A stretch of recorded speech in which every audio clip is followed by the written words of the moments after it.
Okay, I believe we are live back here for day 2 in sunny Tashkent.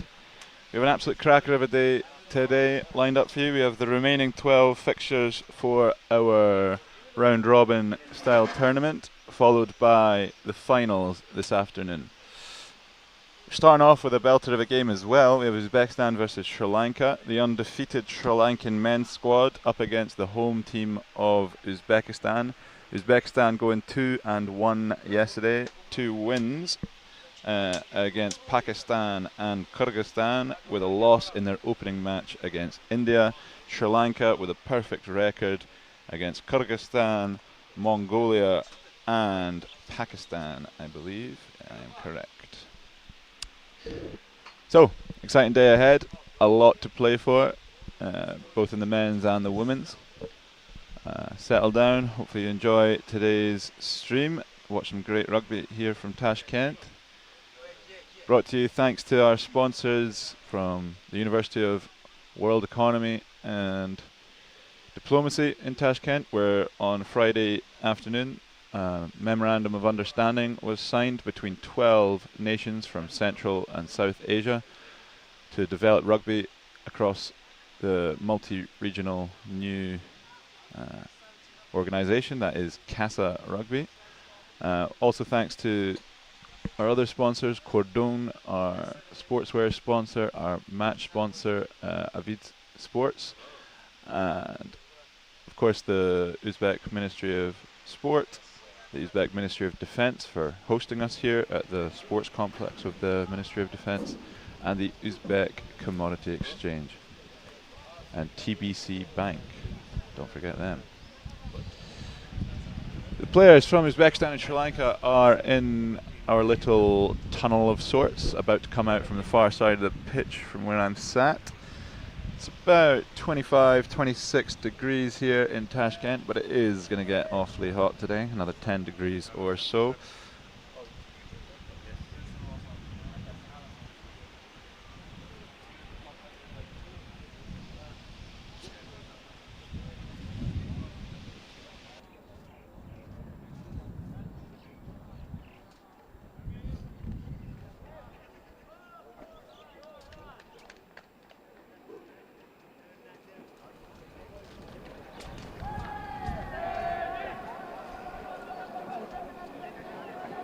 We'll be kicking off in 1 or 2 minutes. Players will be running onto the pitch very shortly.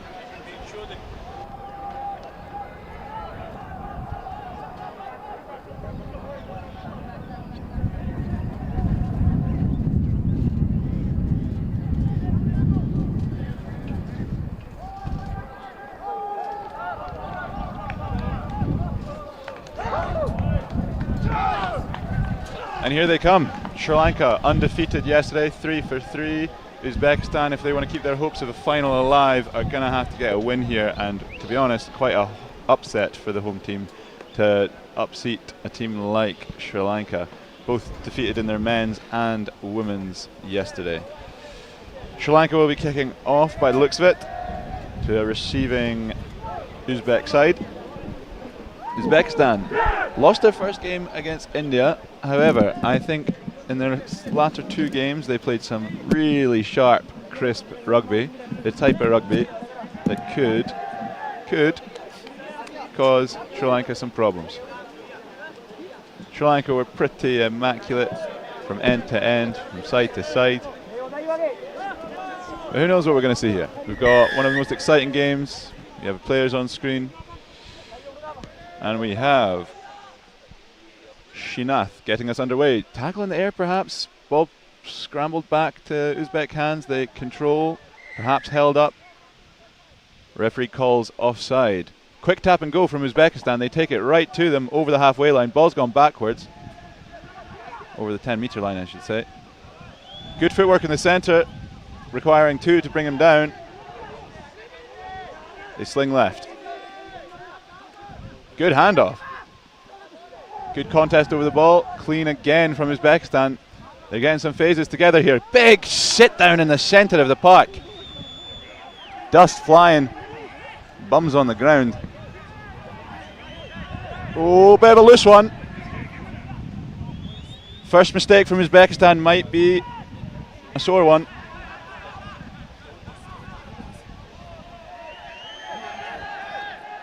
Solid recycle from Sri Lanka. Now they get to play with ball in hand. They come to my near side. They pop inside well, but Uzbekistan scramble well. Bit off his feet there. I think that's cynical. He's going to get a yellow. He'll be off for 2 minutes. Sri Lanka now with the man advantage. A couple minutes into this first opening game today.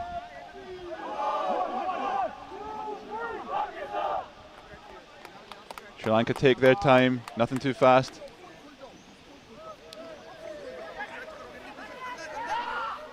They have numbers on the left if they can get there. Uzbekistan scramble well. Sri Lanka have to recycle once more, bring it back to the centre. 2 versus 2 on the near side. A switch is coming. They have to switch in defence too. I think he's got him on the edge. Does he have him in the corner? He does. That's number 8, Gayan Pereira, to open the scoring here on our final Sunday of fixtures. The favourites, Sri Lanka, ahead by 5 with a tough conversion to come.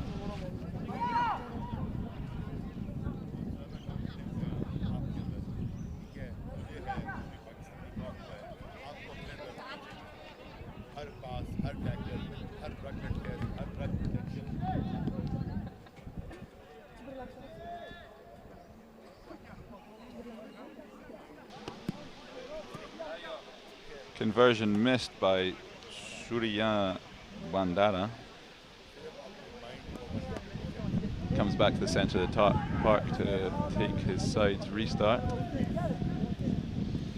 Good try from Sri Lanka, taking advantage of the sin bin. But it's only a 5-point lead. Uzbekistan started off with some really nice play, gaining ground gradually, but couldn't quite unlock the defence. Good feet again in the centre of the park. Number 6, he's playing very well so far. That's Ulim. Very fast, evasive player. Uzbekistan avoid the big contact well. They look to recycle too.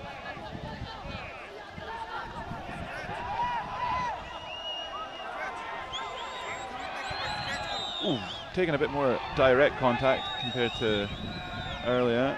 Takes down the blind side. Does well to stay in the pitch. Bit of a tip tackle, not called. Running around the referee in the middle. Alim again, ducking and diving. Ball's gone back. That's a clean steal. Well wrapped up on the ground. Oh, lovely good step on the edge, and he's under the post. That's Surya Bandara once more. Lovely little hitch kick in the centre to upset his defender and just leave him for dead. Again, all the ball has been in Uzbek hands. It's just been a quick bit of turnover. That was an interception there that almost instantly became a Sri Lankan try.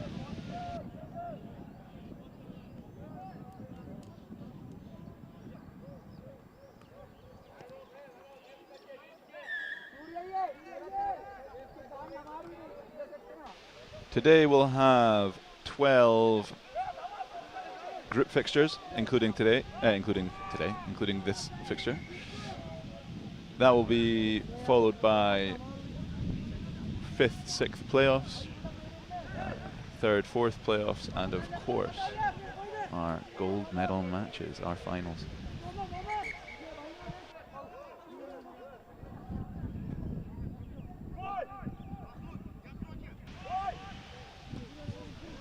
Surya Bandara restarts. Good flick back from Uzbekistan, but he's under a bit of pressure there. He has to try and kick past to his teammate.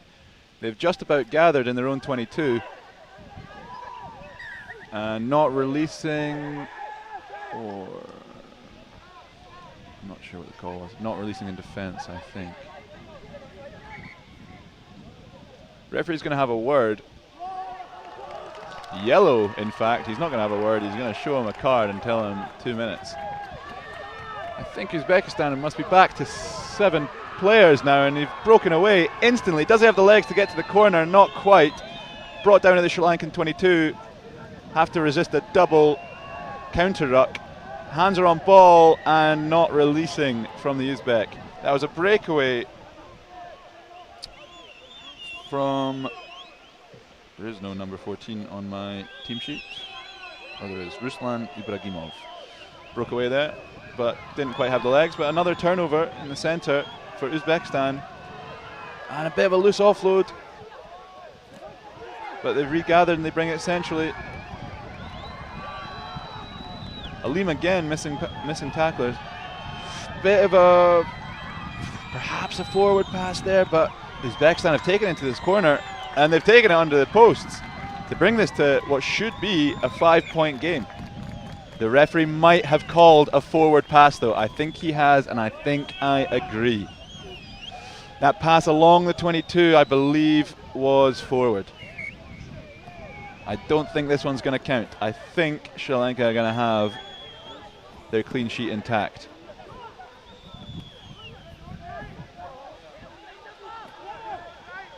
Scrum down, people seem a bit lost, but that is the call. That pass there was forward.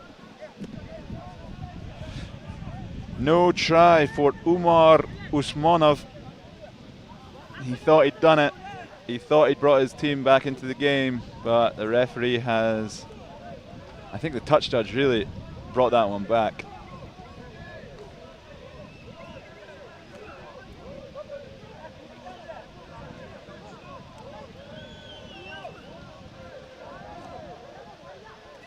Scrum down, Sri Lanka on their own 22.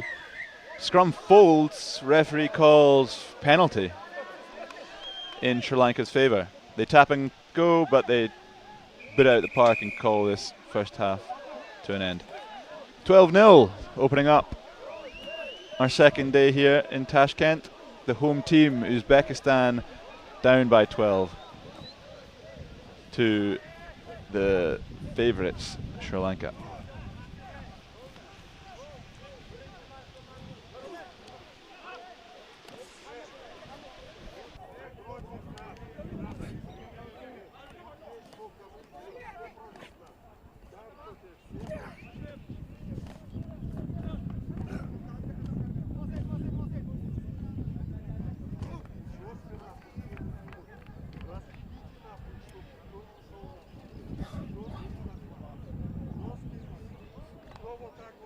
Two tries from Sri Lanka, the first from Gayan Pereira, the second from Shina Surya Bandara. Again, most of the ball being played in Uzbek hands, but when they did have it, the Sri Lankans managed to capitalise.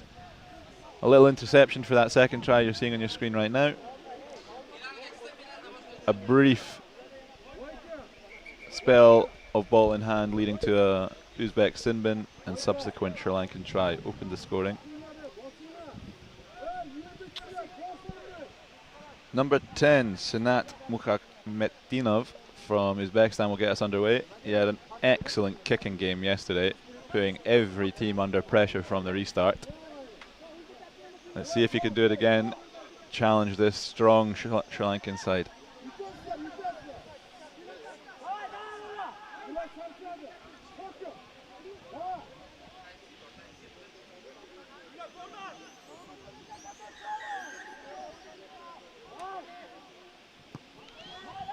It's looking good once more, just over the 10-metre line. Sri Lanka, though, are well prepared and they have a lift just exactly where it's going to drop. Sri Lanka play a deep pass to give themselves time into their own 22. They're happy to dance around a little bit, get a feel for this Uzbek defence. Bit of a loose pass, but they'll take that skip into the hands of the winger. And a nice little pop inside, Fiji style. Do well to recycle. They now got it into the Uzbek half. Flat passes now, a lot more speed on them, and a lot more speed in the running too. That's Pereira again down the edge, and I think he's going in for a brace. He is. Another try in the corner for Pereira. He opened the scoring in the first half. He's opened the scoring in the second. Gayan Pereira already getting his tally up today.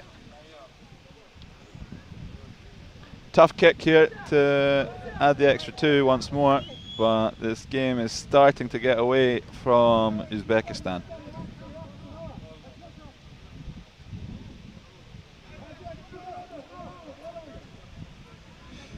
Coming up next, we've got India-Pakistan, followed by Kyrgyzstan-Mongolia in the men's game. It's a good-looking kick. I think it's a bit right. The ref's not putting his flag up. I think it almost went over the post.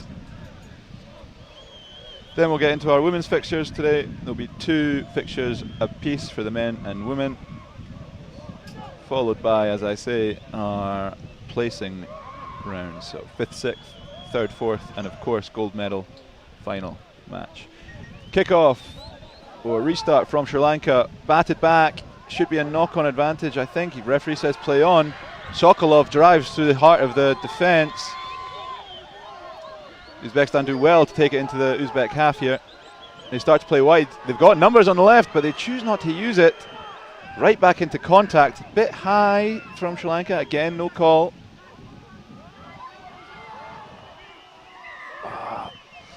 Uzbek brought to the ground, tries to fight back onto his feet. Referee says you are held, my friend. Penalty to Sri Lanka. They try to go quick. Ref says not from the spot. Try again. Strong running from Mohamedinov, the excellent kicker, but just tried a little too hard on the deck. Sri Lanka bursting down the left wing, and they're in again in the corner to make it 22-0. That is a brace for Surya Bandara. 2 tries for himself, 2 tries for Pereira, 4 tries for Sri Lanka.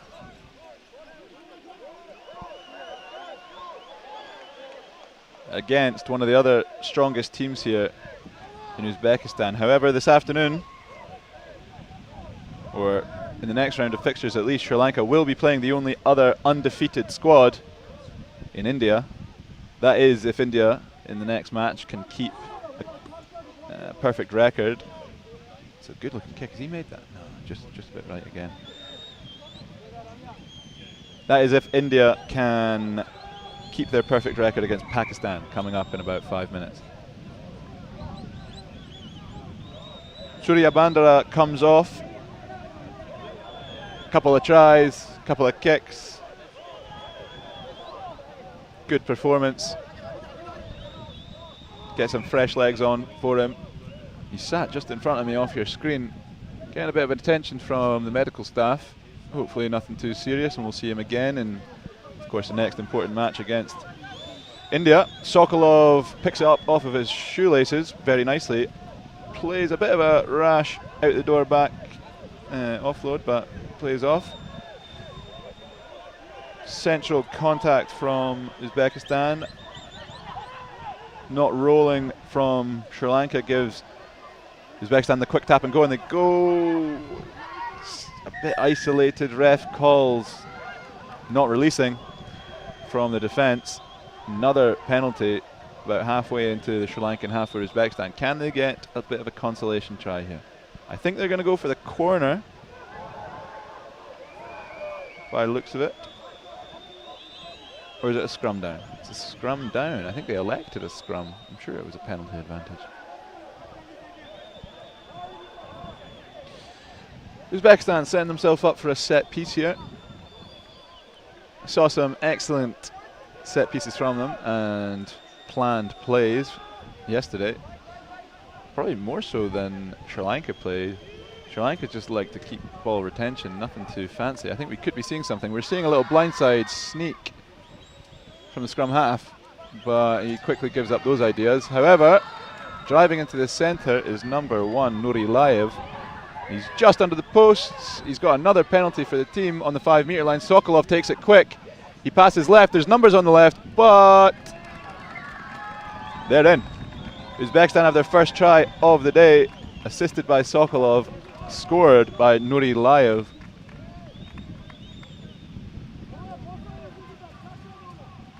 and Uzbekistan have 7 points of their own.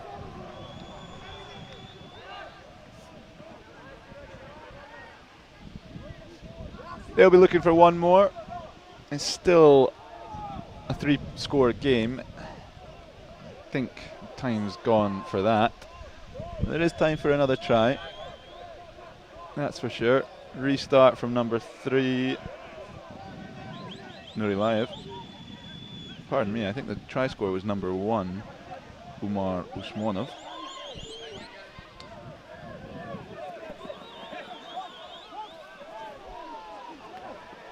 Strong running from Sri Lanka down the left wing, just about retained.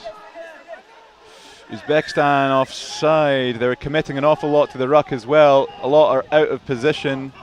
Ref doesn't call knockback 10, but doesn't matter. Sri Lanka have yet another down the side. That is number 10, Ramitha Hamisha.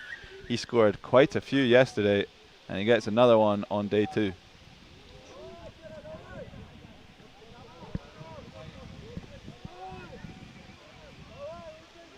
Ramitha Himasha, I should say. Conversion from number 7, Shuranga Tenakun, is good, and ref calls full time. Score says 29-5 on your screen. I think it was 29-7 to give Uzbekistan their credit. Don't think Sokolov missed that gimme conversion. I have a good player from yesterday, Janidu Dilshans, kind of limping in front of me. Strong runner who helped in that final try at the very end, but I think he's struggling. Medical team just slowly walking him across the park. Again, hopefully like some of the others, they're good to go for this big crunch match against India at approximately 12:20 Tashkent time.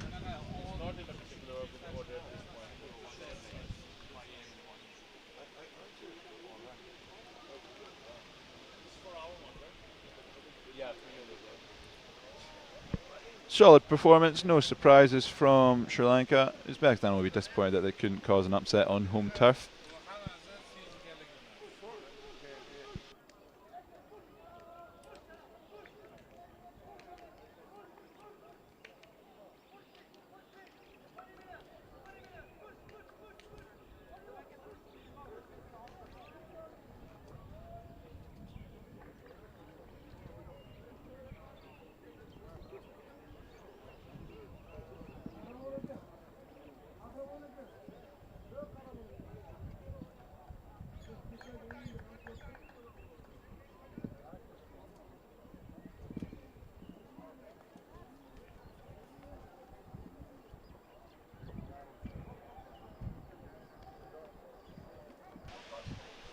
To confirm, it was 29-7 to give Uzbekistan their extra 2 points. They almost had it at the end of that first half. They thought they'd scored, the referee thought they'd scored until the touch judge brought it back for a forward pass. That would have made it 12-7 and would have blown that game right open.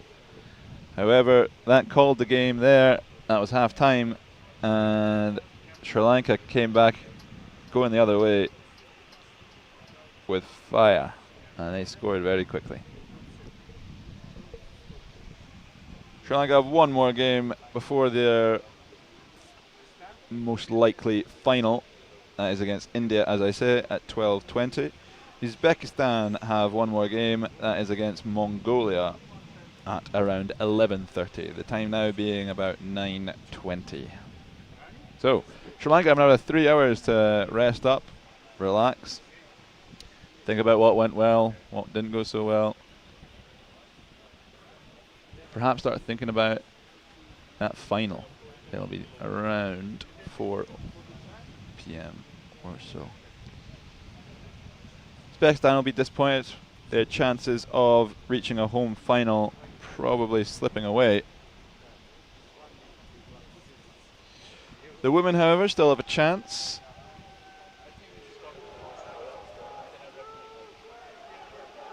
Uzbekistan women did lose to their northern neighbours Kazakhstan, and they still have the formidable Sri Lanka to play.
So we have India-Pakistan coming up. India with a perfect record. Yesterday having beat the home team Uzbekistan 24-12. They beat Kyrgyzstan comfortably with a nice clean sheet 31-0. And they got the best of Mongolia in a surprisingly close game, 26-14. Pakistan, however, had a rough day. They won their opening game against Kyrgyzstan quite comfortably, 54-5. Then, however, things took a turn. They got comfortably beat 26-5 by Uzbekistan, and a not so flattering 41-0 score against the favourites Sri Lanka. So, an undefeated team, a team 1-2, 1 wins, 2 losses. We have 2 local assistant referees, Pavel and Vladimir.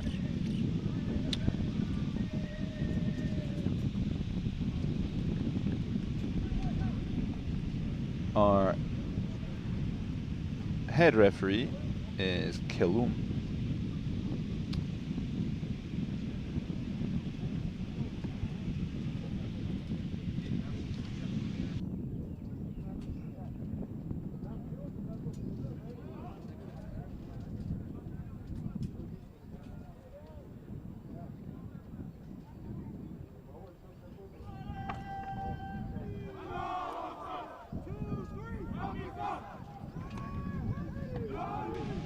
Kulum, our Sri Lankan referee, to watch over this game between India and Pakistan. India will be getting us underway with the kickoff here, looking to keep their record nice and squeaky clean. Sri Lanka, Pakistan, I'm sure will be right up for this game. Don't have much to lose, to be honest. They can play aggressive, they can play fast. They did play rather direct yesterday.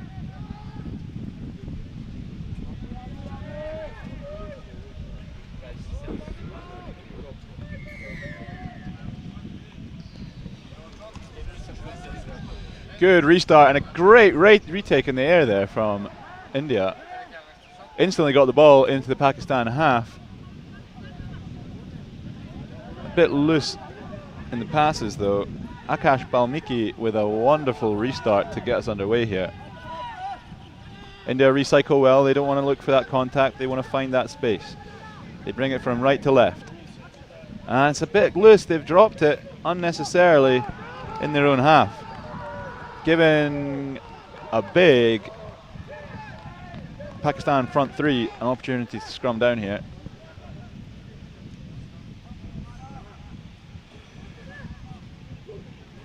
Pakistan number 4, Mohsin Raza, to put the ball in. Again, choosing to put it in from the right. Interesting.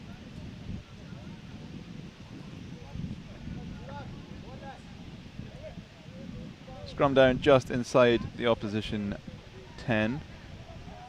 Clean ball comes.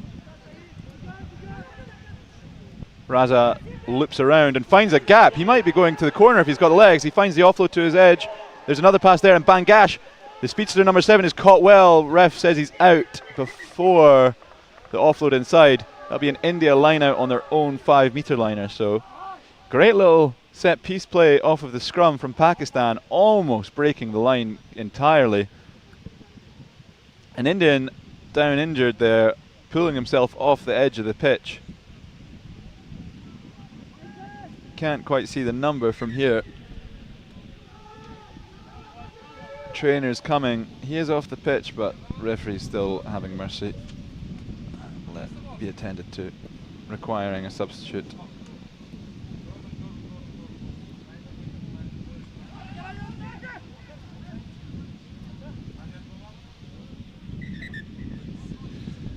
Time is off to attend to this injury.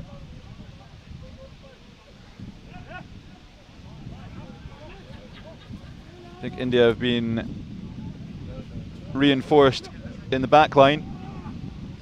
Good clean line out. They play the ball on their own line. They play the ball very close to the sticks. They're happy to run this out.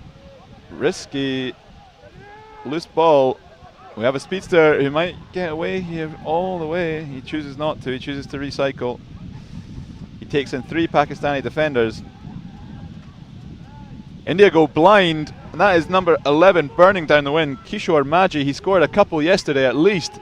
He's got a 1v1. He's dragged down well inside the Pakistan 22. India are there to support, however. Pakistan are slow to get back. It's a 3-on-2 on the right side. A nice miss pass. And that puts number 8, Sumit Kumar Roy, into the corner to open the scores.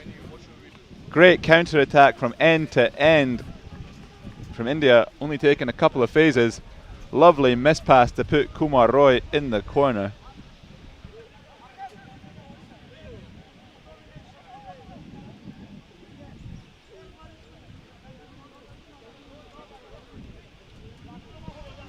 Great pass from number 17, Devendra Padir, getting a great assist to start the day here.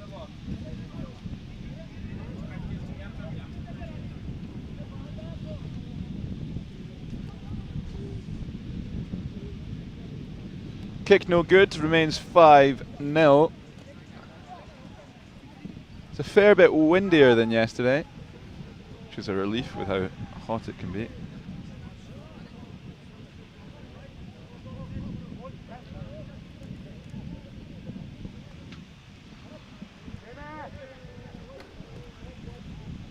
Akash Balmiki with the ball in hand.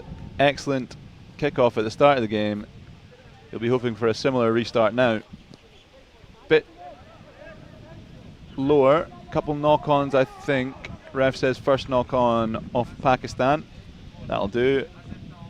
In Balmiki's book, I think he'll take a scrum. Scrum down in Pakistan's half, almost on the 10-metre line. India ball.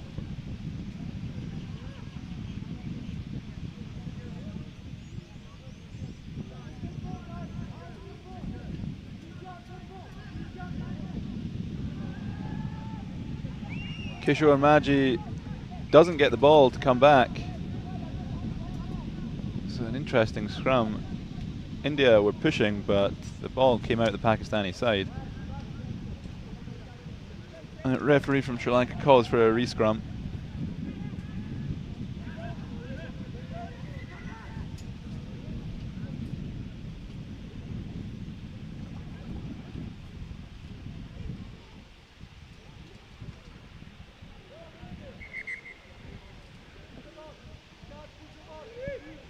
Kishore Maji, scrum half here, he initiated that end-to-end attack that resulted in a Kumar Roy try.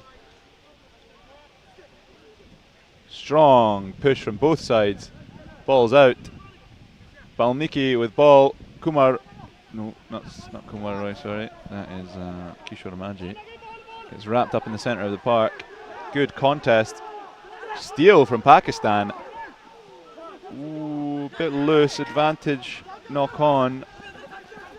Bangash takes it in and slices through a couple of defenders. It presents nicely and cleanly for Raza. Raza chooses contact, he's a bit isolated, he does well to somehow stay on his feet. They have the numbers on the edge, but they choose to miss pass and spoil it. Squandered opportunity there from Pakistan, but they still have ball in hand. Again, they take direct contact. They retain the ball just on the edge of the Indian 5. They now bring it back to the 22. Raza with a nice couple steps, and he's under the post to take a lead here for Pakistan. This will be quite a shocking result if it were to remain like this. But I think we're going to see plenty more tries in this game. A couple minutes left in the first half here. Mohsin Raza with the opportunity to take the lead here. He passes the ball over to number 6. Khan adds the 2 and Pakistan take the lead. Nice footwork in the centre of the park, leaving Indians behind him, and a try is his. Double step. One leaving Rajbar there in the yellow scrum cap, another leaving Kumar Roy, the try scorer, left for dead. Restart underway here, I can't quite see what's going on. India returning it. India going, nice little dummy, takes it inside the fullback Raza, the try scorer. He's getting, oh, it was a bit of a high contact on the head there. Referee says play advantage. India have numbers on the left, they choose to go right. Ooh, looked like a bit of a trip. Ref's going to come back for that kind of grab on the head, and it'll be a yellow card for the Pakistan number 1. Mudassar. Mudassar will see the end of his first half. India will see the corner and take this lead once more. That is number 18, Dagar, Hitesh Dagar, opening his scoring, and I don't quite remember him from yesterday, so perhaps opening his scoring for the weekend in this opening Sunday match for India. 10 points to 7, tough kick here for whoever it may be. Balmiki, I would assume.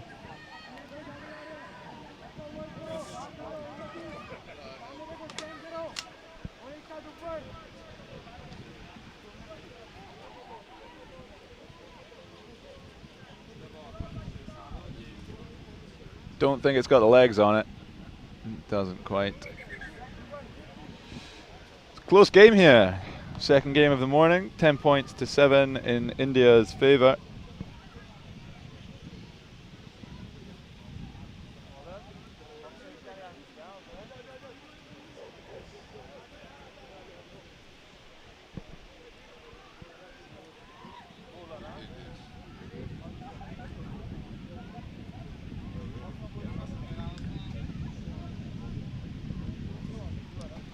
India, after starting this tournament well with a win, a comfortable win and a sharp looking win against Uzbekistan, they did win the next two games, but not so convincingly against much weaker sides in Kyrgyzstan, and then quite the close game against Mongolia. Two sides that teams like Sri Lanka and Uzbekistan have been putting away with ease. Lovely opening try for Kumar Roy. Excellent choice for the miss pass to put him into the corner.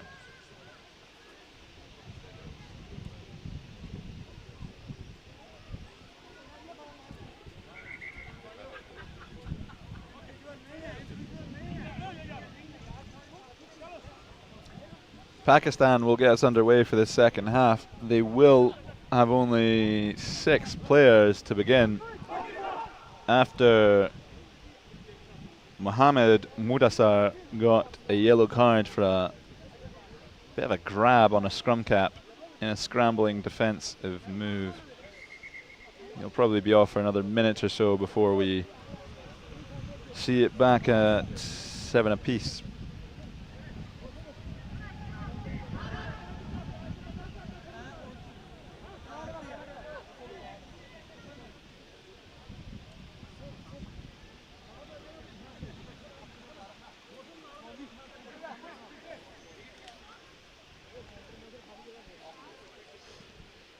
India in a receiving position,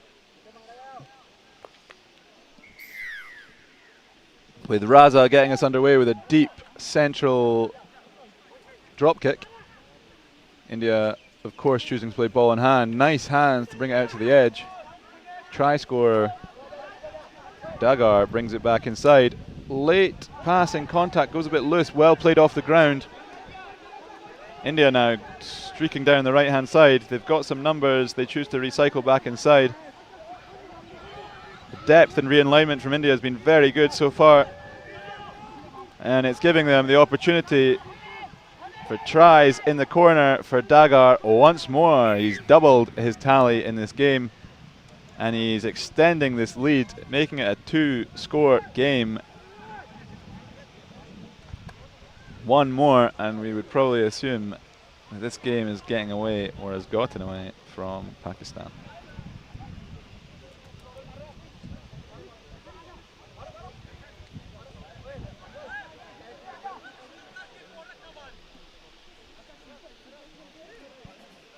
Difficult kick here for Kishore Maji.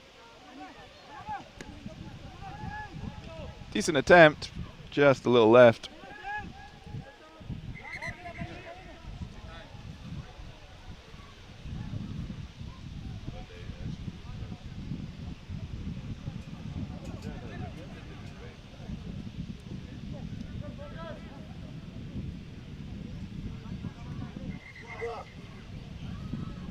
Couple of substitutions here.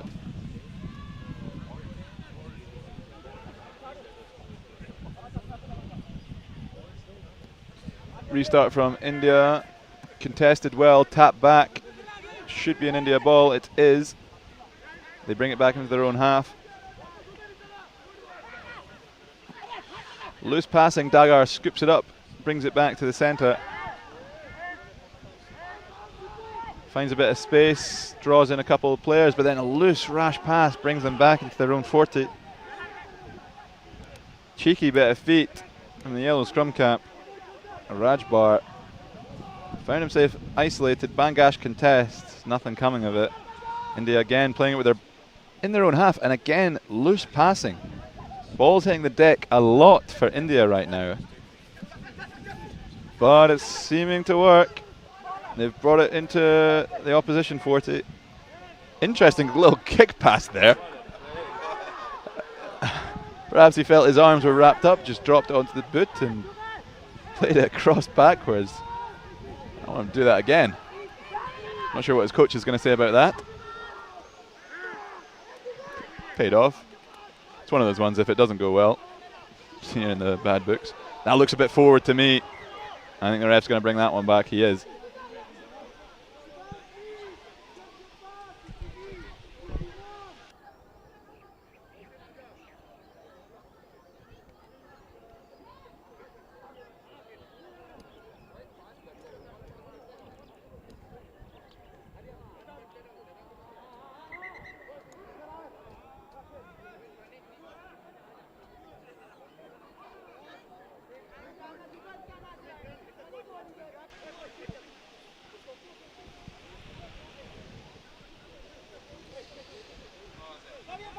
Pakistan player on the ground here, number 5, David Munda. Pardon me, that's the Indian 5.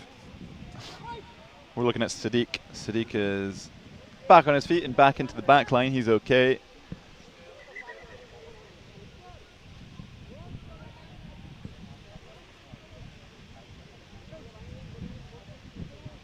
Scrum down, Pakistan ball after a forward pass on the breakaway from India. Pakistan here need a try to keep this game alive. Loose. Offload. Just about works. Oh, he's tripped himself up. But he's still broken the tackle.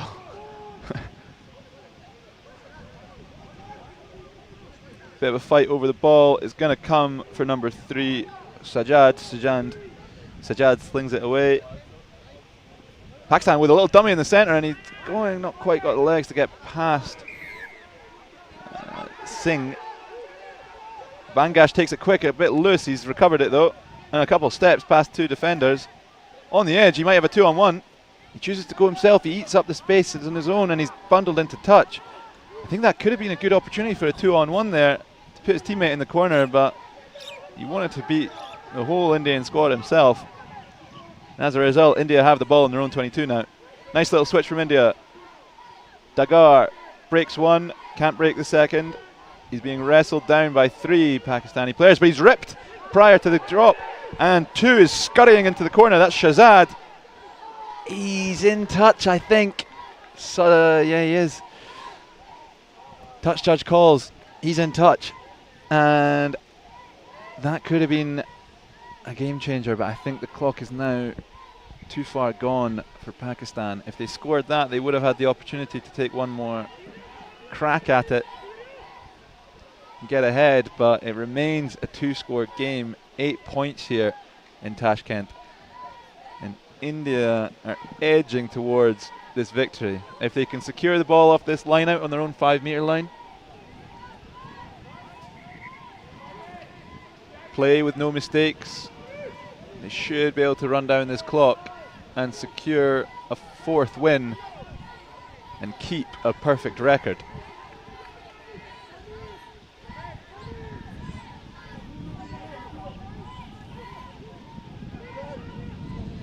Slow throw-in coming. It's a bit loose. Pakistan have picked that up. If they can get this ball over the line quick enough, they might still have a shot here. Bangash in the centre, again not looking for passes. He's looking for glory, and he's found it. He's got the try. It's going to make it 15-12. Good individual work. They're going to need to speed it up here, though. I don't know how much time is on this clock. 11 for Pakistan is screaming at them to get back. That's Takir Ali. He's screaming at them to get into their own half, pushing them to get into their own half. They need to hurry up here. The kick doesn't really matter. The kick doesn't really matter. Brings it into 1 point. Unless they were going to go for a drop kick tie, but that's boring. I'm going to go for the win.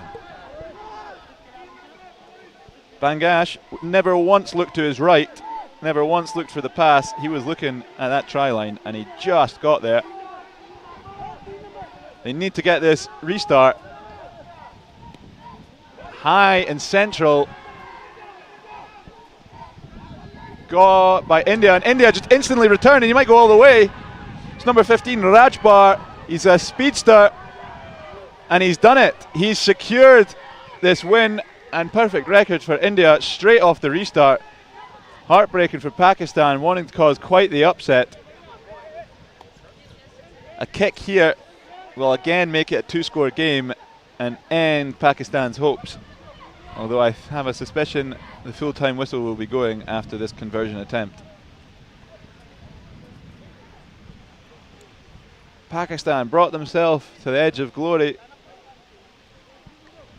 but allowed, to be honest, too easy of a try there. Kick no good. It's a 6-point lead, but referee calls full time, and India are 4-0. Pakistan, however, after 4 games, remain only with 1 win to speak of.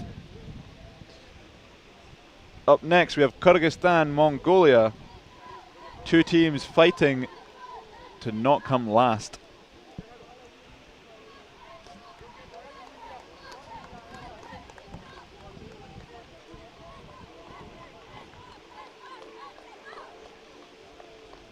Kyrgyzstan had a pretty tough day at the office, losing to Sri Lanka by 49 points in their opening game, losing to Uzbekistan by 47 points in their second,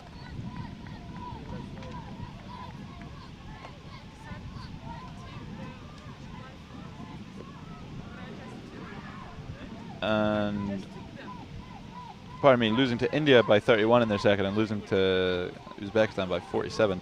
Only 1 try to their name, 5 points to speak of going into their 4th game here against Mongolia.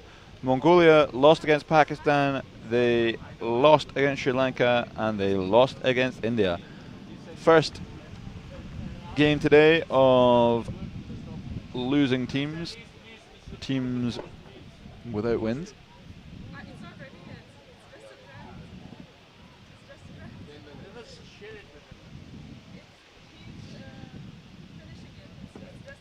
Players will be out in a couple of minutes. I'll leave you for a second. I'll be back in a moment. Don't go anywhere.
Here come Mongolia and Kyrgyzstan for their opening Sunday fixture.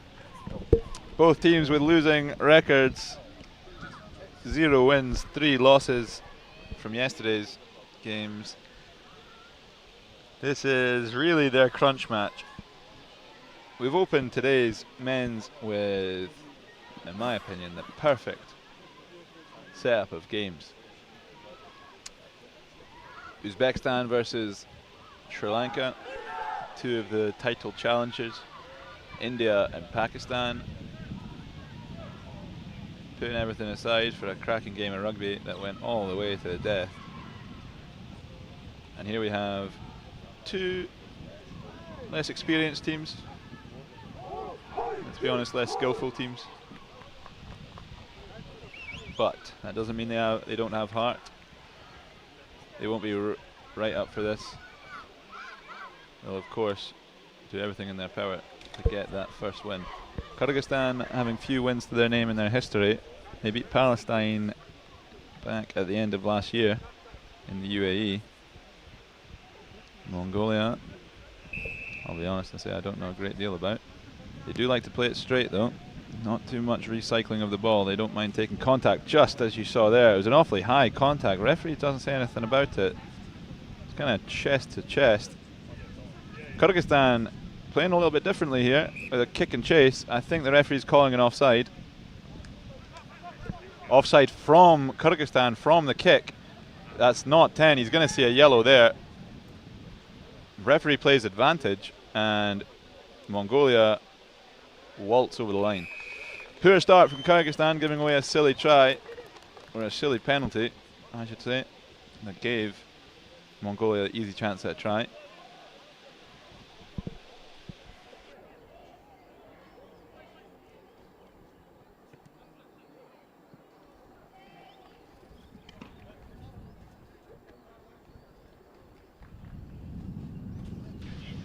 Conversion good by Enkbat.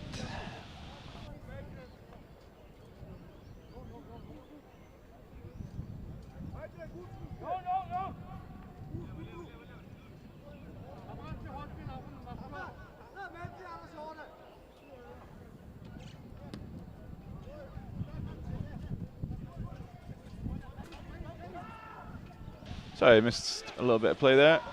Kyrgyzstan taking it out of their own 22, 7 points to 0. Got a bit of a hold up here. I think we're going to look at a maul. Rips comes. Mongolia have it in the opposition 22. Bit of a loose pass there. Bit of a... Ooh. Whoa! Bit of an acrobatic offload. And a poor tackle attempt. Let's number 11, Maidar Balgan, scurry into the corner and make it 12 points to 0. Kyrgyzstan got to be disappointed with his start. Didn't really seem ready for what was about to happen.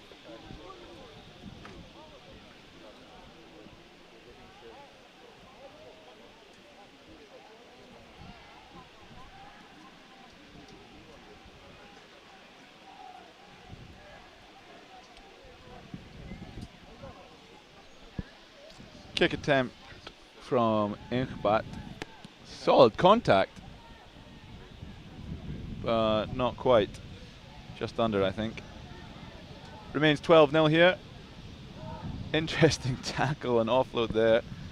Tackle not really using his arms. Tackler not really using his arms, but well done by Altan Jorgal to get that ball away.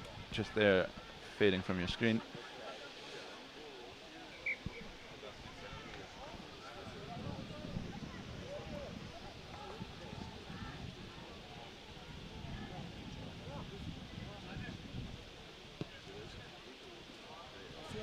Decent restart, not taken cleanly by Kyrgyzstan. Recycled by Mongolia to the right wing. Good contact in the middle. Good offload off the deck. Bit high and scrappy from Kyrgyzstan in the contact zone. Bit offside, I think, too. Referee doesn't call it. Offloads consistently coming. I think the referee's calling that one forward. Scrum down Kyrgyzstan around 10 meters from their own try line.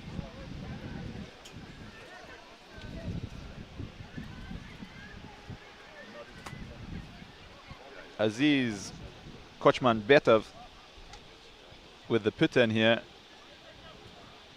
up against a big Mongolian front three.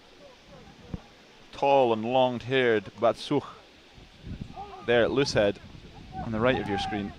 Driving powerfully right through the middle. That is a brutal try to concede there. Mongolia completely overpowering. I haven't seen a scrum like that all weekend. Number 10 dots it down, Suvd Erdin. That was brutal. I have not seen a shove like that in a 7th scrum in quite a long time. And extra points are no good. Score is 17-0. That Kyrgyz scrum got absolutely blown up. Are we going to see a replay of that? Wow, look at this. Ball's just scrambling away. Kuchman Betov can't get a hold of it. He's lost. He's pushed down by his own scrum. Mongolia have got to be happy with that.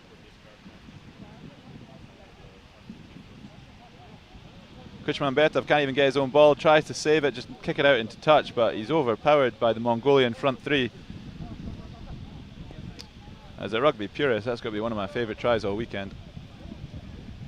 Ooh, scrappy again on the restart from Kyrgyzstan. Ball's loose and it's a knock-on given.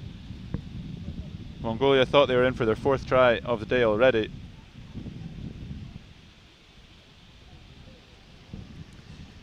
Number 5, Bat Dorj, denied his own. Again, another scrum. Kyrgyzstan are going to have to hold firmer than the last time if they want to retain this ball. They do not. That ball, cheeky little grubber by the prop. And it's kicked out the back by Kotliarov. Taking no chances.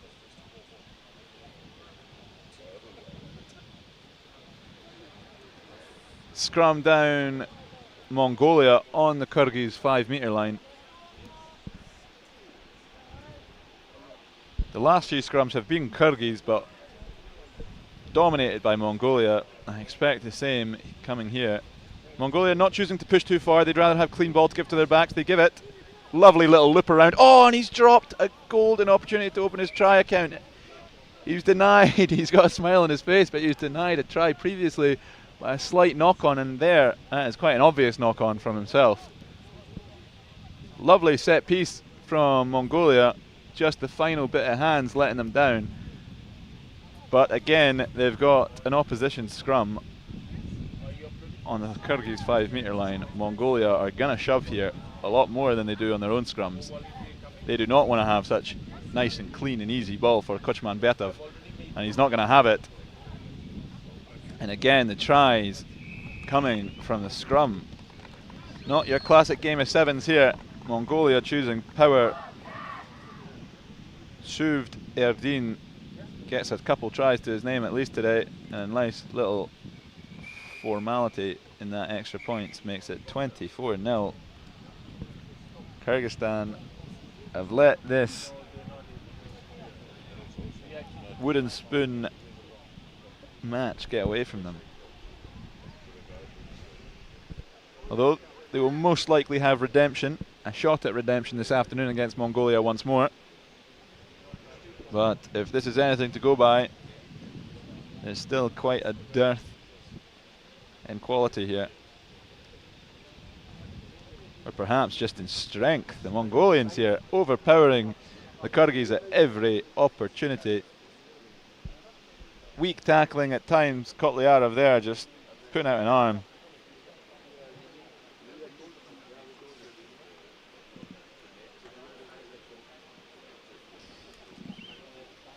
The scrums, as I say, have been a crucial turning point in this game. Wonderful offload there, and some poor army tackling from Kyrgyzstan. Never getting low, never chopping.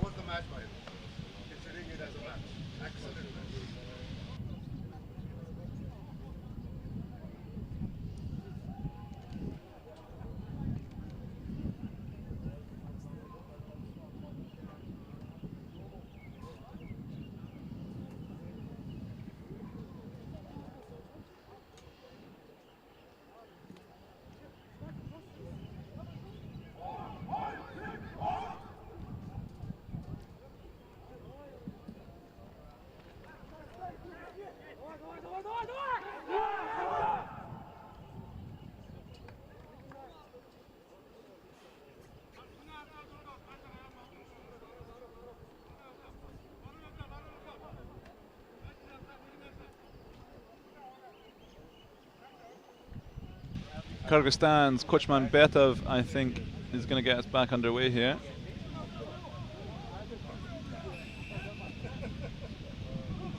Kyrgyzstan looking to get a try to their name and double their scores for not just this game but the whole weekend. They've only got 5 points so far.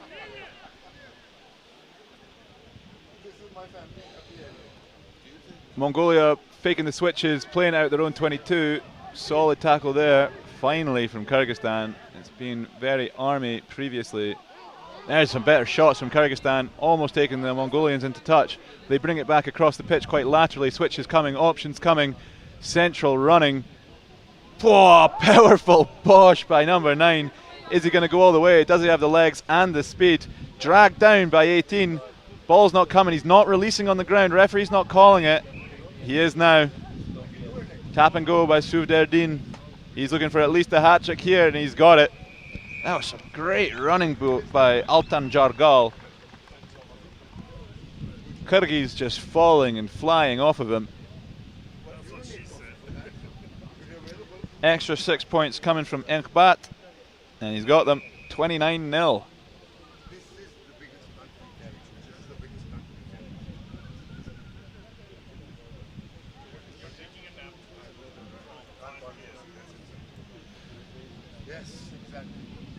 Mongolians most likely going to put on a bigger score than the likes of India on Kyrgyzstan.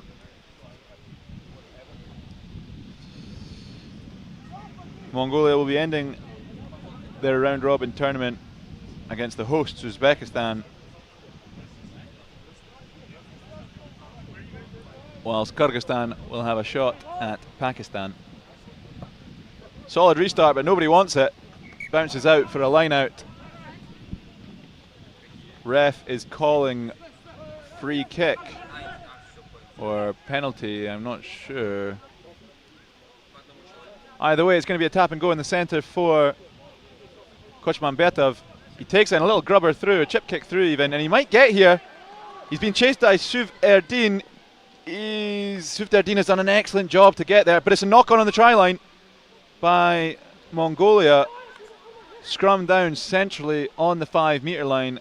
Great kick and chase by Kochman-Betov. No try to speak of, but they do have the ball on the opposition 5 metre line.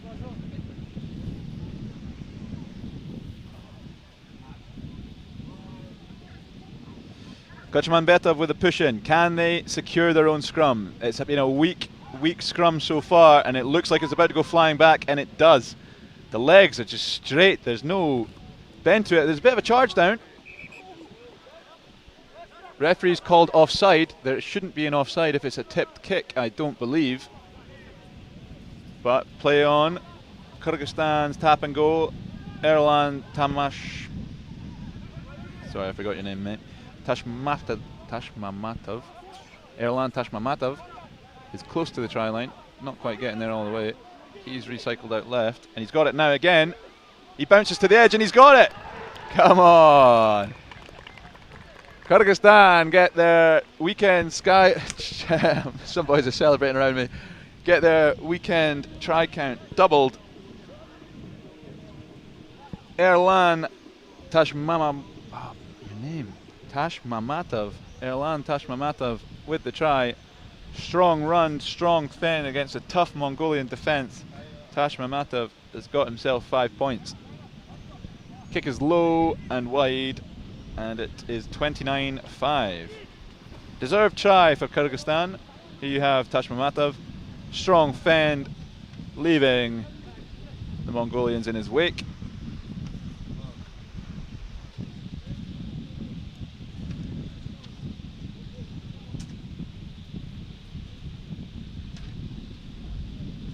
Can they get another one?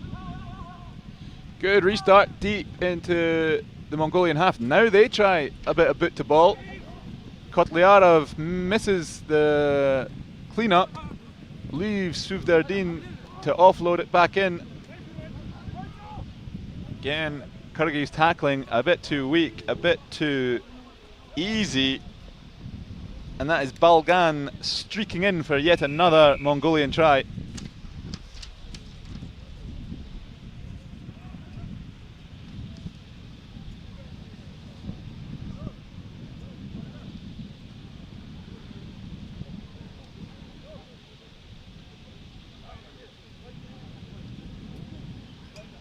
do now have a lovely kick.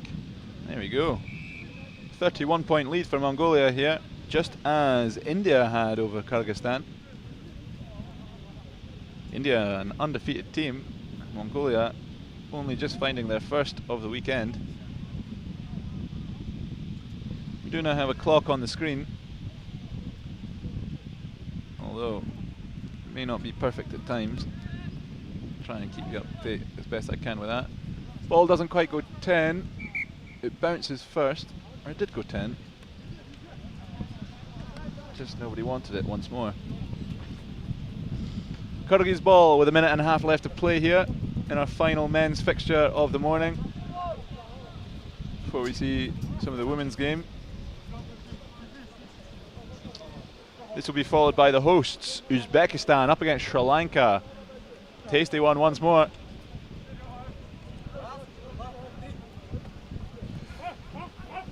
Fumbling but well stolen line out by Mongolia. They spin it out right.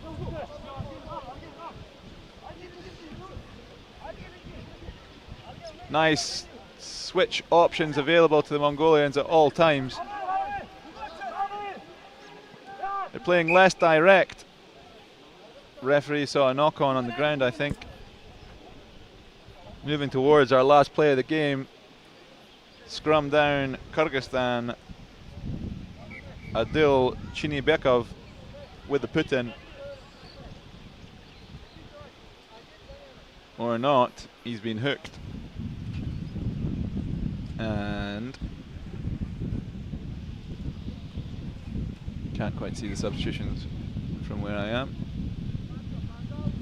Oh, Kochman Betov has returned.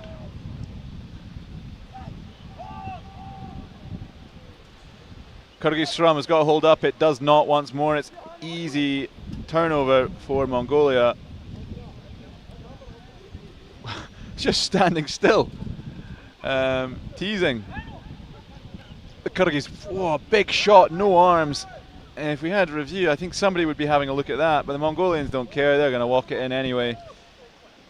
That's Batsukh. He's looking for the extra points. They're playing a bit of I don't know, a little bit cheeky at the end there by the Mongolians to see out this game. The try scorer escaped me in the end there. Selfless from Batsukh, or not sure. The 2 points don't make a great deal of difference. Solid performance from Mongolia. They played a lot more flowing rugby than they previously did yesterday. Seemed they wanted to avoid contacts more than the last outing, or last outings. Playing a lot more technical switches and recycling the ball well. Kyrgyzstan may well just be happy enough to have a score on the board, not another donut, as they got twice yesterday.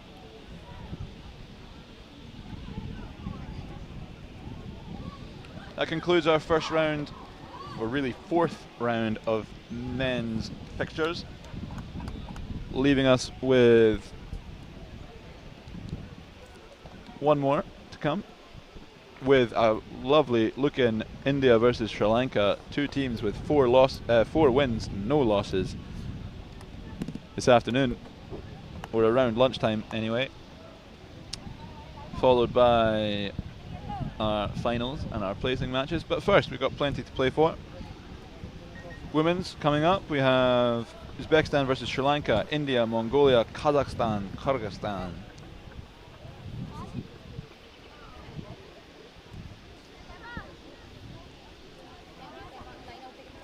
Uzbekistan looking to fight for that title spot. However, they're coming up against the stiffest of opposition, the undefeated Sri Lankans. The likes of Idusha Pereira from yesterday, scoring far too many tries for me to keep track of. The whole squad was, really.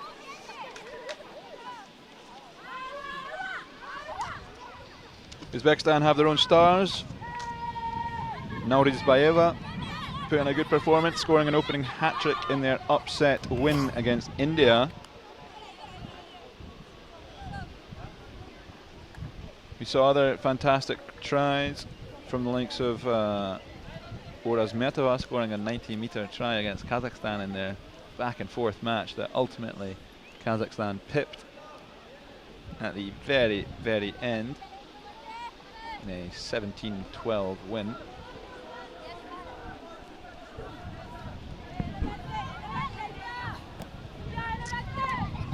To review, Sri Lanka had a good day at the office yesterday.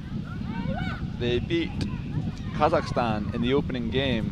However, from what I remember, Kazakhstan were playing with the ball a lot more, perhaps the better rugby playing team.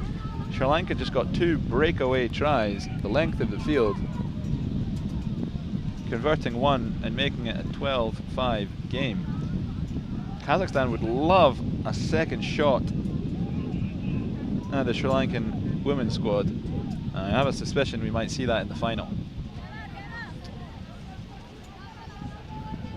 Uzbekistan coming up here against Sri Lanka. They got the best of India in their own upset, 22-7. Then comfortably putting aside Mongolia, 45-0. And just being pipped, as I said, by Kazakhstan. Sri Lanka put quite a number on Kyrgyzstan, 77-0. Followed by another clean sheet, 41-0 against, pardon me, that's the men's. Another clean sheet, 34-0 against Mongolia. So far, Sri Lanka have only conceded one try. One try in their first 3 games. Can the home team of Uzbekistan double that or make it even worse? You shall see shortly.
We're about to get underway here in a very exciting women's matchup.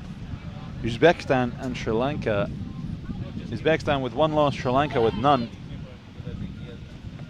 Both teams looking to be in this afternoon's final.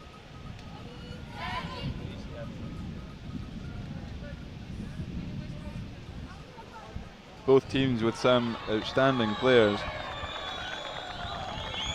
Here they come. Temperature's rising, it's breaking 30 degrees here this morning in Tashkent.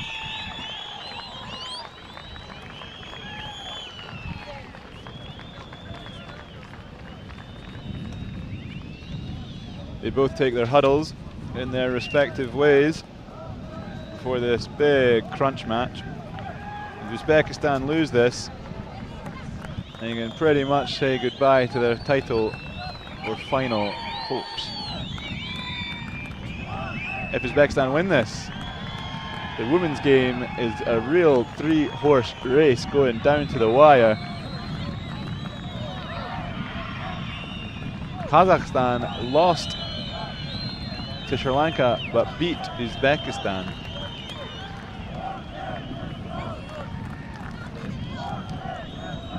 Uzbekistan are going to really strive for home glory.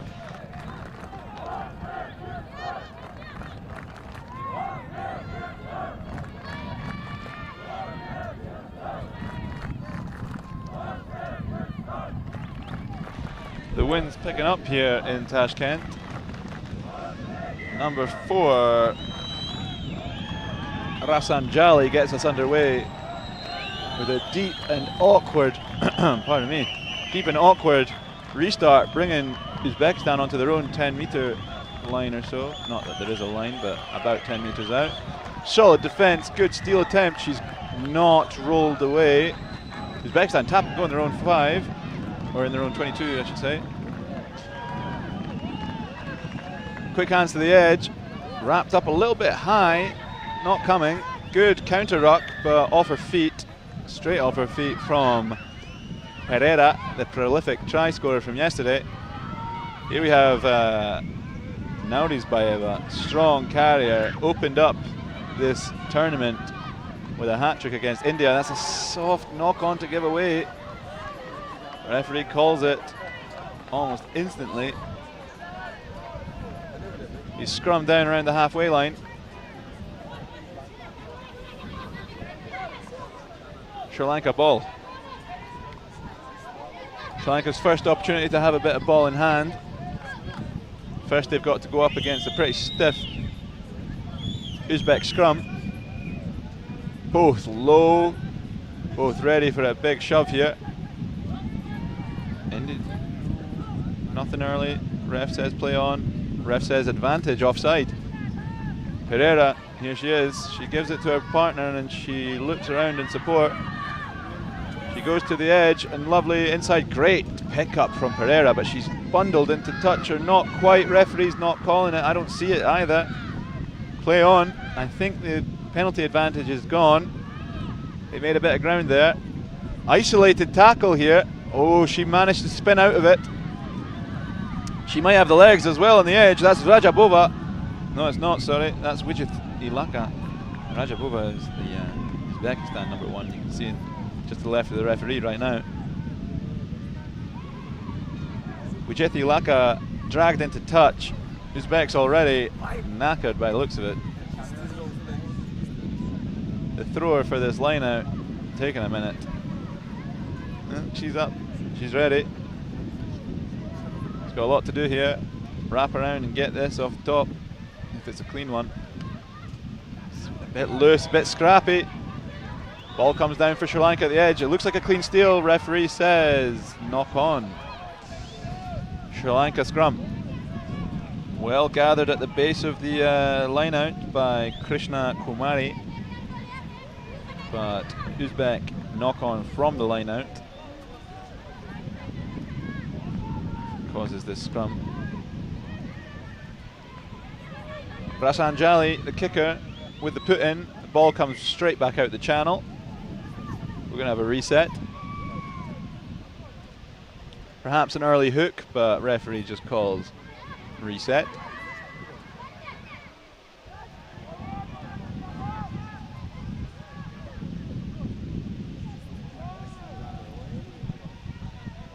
Offside from Uzbekistan, penalty coming.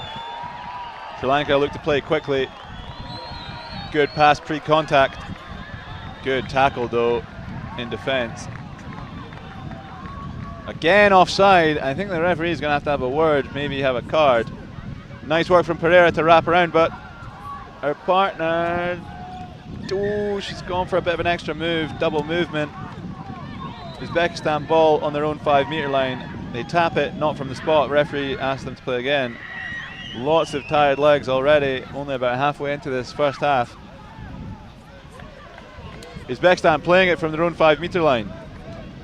Bit loose in the passing, bit risky. They're flirting with being dragged over their own line. They've still got it just about. Posts either side of them, charge down kick, and it's taken by number 3. She scored the try. That's Kanchana to open the scoring for Sri Lanka. A bit of a hurried box kick, a rare occurrence in sevens, I should say. Referee's having a word with the touch judge. He might reassess what happened. No, try confirmed. Clean charge down from Sri Lanka. A bit of a hurried box kick. Leaves the ball just waiting there for Kanchana to pounce upon in the try area. Should be a nice easy chip over for Lianage to make it 7-0. It is. Disappointing from Uzbekistan. But this game has plenty to play. Risky work, playing it very centrally on their own try line, pretty much. They get a bit hurried, a bit worried, and they like it. Sorry, I just dropped my piece of paper.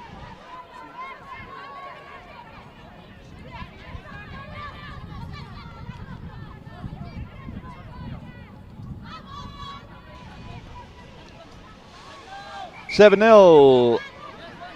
Rasanjali to get us back underway. Deep kick again over the shoulders of the Uzbeks, again pinning them in their own 22. They are not looking to contest these restarts, they're looking for territory. They trust their defence, and as they should. They've only conceded 5 points in their first 3 games, this women's Sri Lankan side.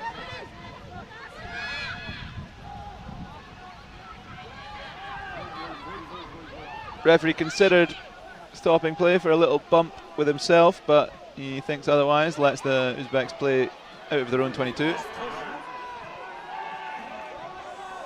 Forces the offload, it's well taken after a little juggle.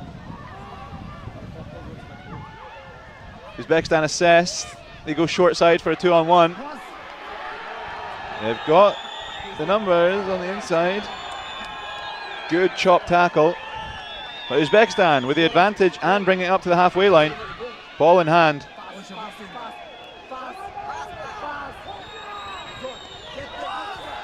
Uzbekistan pinning their ears back, cuts back inside well. Nauriz Baeva, prolific try scorer going up against Idusha Pereira now again in defence, fighting with number 9, Urazmetova. Nuraz Baeza at the base of the ruck. They have it pretty much on the Sri Lankan 5 metre line. Good offload, they should be in here. It's a wonderful hello. She flirted with danger there, but Uzbekistan get in. It's number 1, Shado Rajabova. Uzbekistan go from try line to try line with a chance to tie this game up with a semi-difficult conversion here. That will be half-time after this conversion attempt.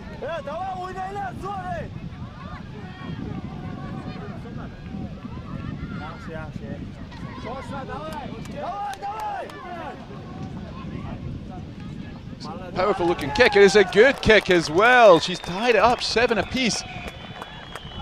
Sri Lanka, having only conceded 5 points in their first 3 games, coming into this fixture against the home side, Uzbekistan, are going into the break 7 apiece, 7-7.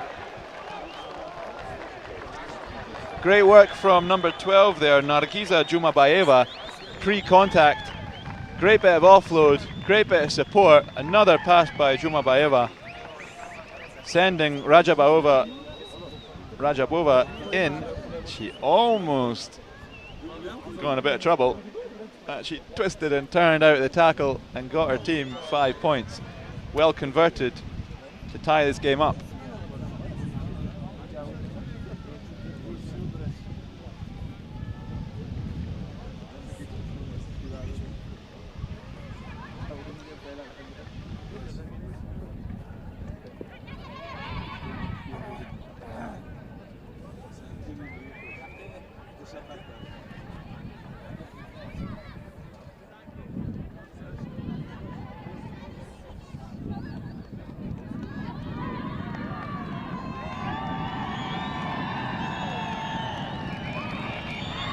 Plenty of support here from the local civil service soldiers here at the sports complex of the Ministry of Defense in Tashkent, Uzbekistan. Civil servants, volunteer students, soldiers here to support and assist the setup and organization of this great tournament as it goes into its second day. Uzbekistan are going to get us restarted here. Great showcase of the women's game here in Asia. Uzbekistan and Sri Lanka.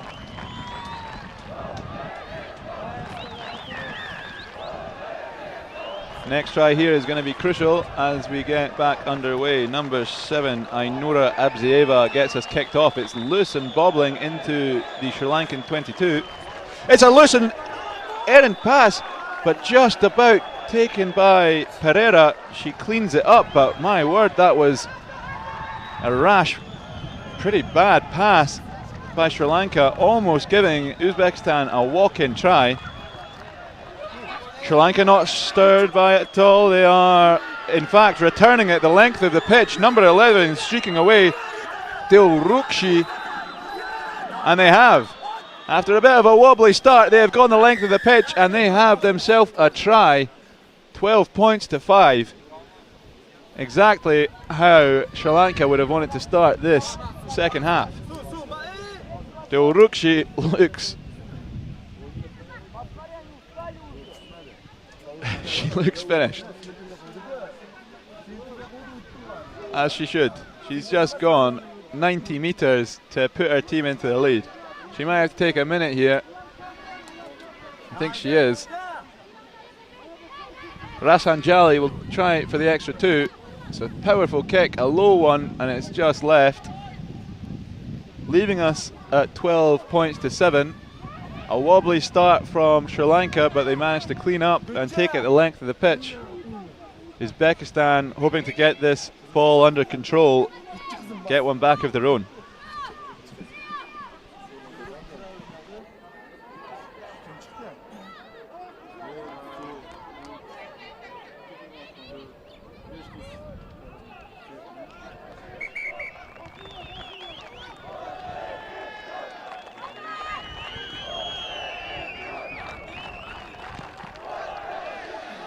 Deep kick going into the Uzbek end zone. If it goes all the way, I don't know what the ruling is. They just pick it up and play it though. There's just one ball in hand. Oh, lovely little backdoor pass pre-contact.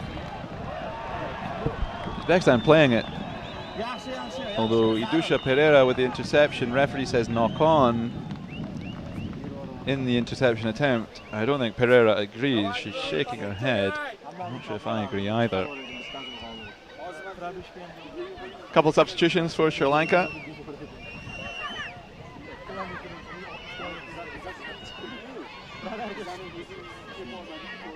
They join the back line, the two newcomers. I think Pereira is going off, in fact. Idusha Pereira is going off. The star of this team so far.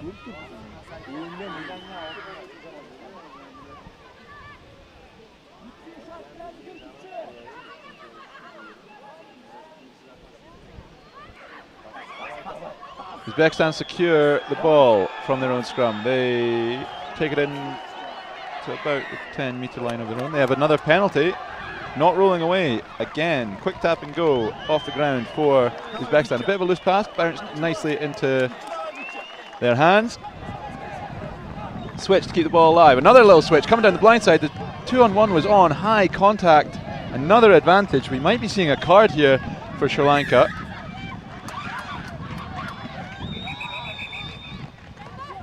Not yet. Referee just bringing it back to be played from the mark. Good few penalties from Sri Lanka here. They've got to be careful.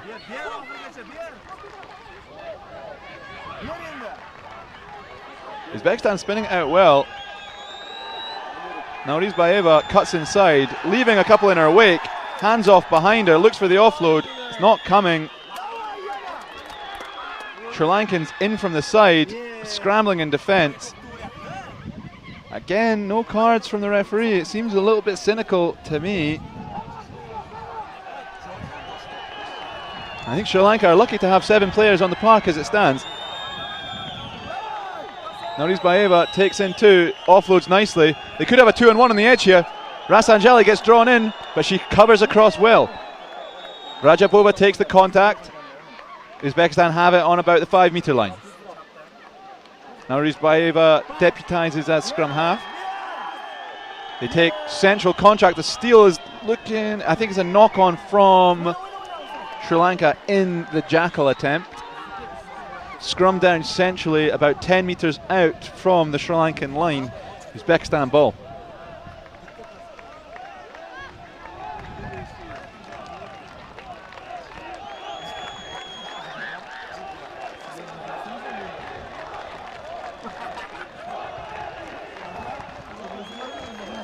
Chance of Uzbekistan ring out around this sports complex.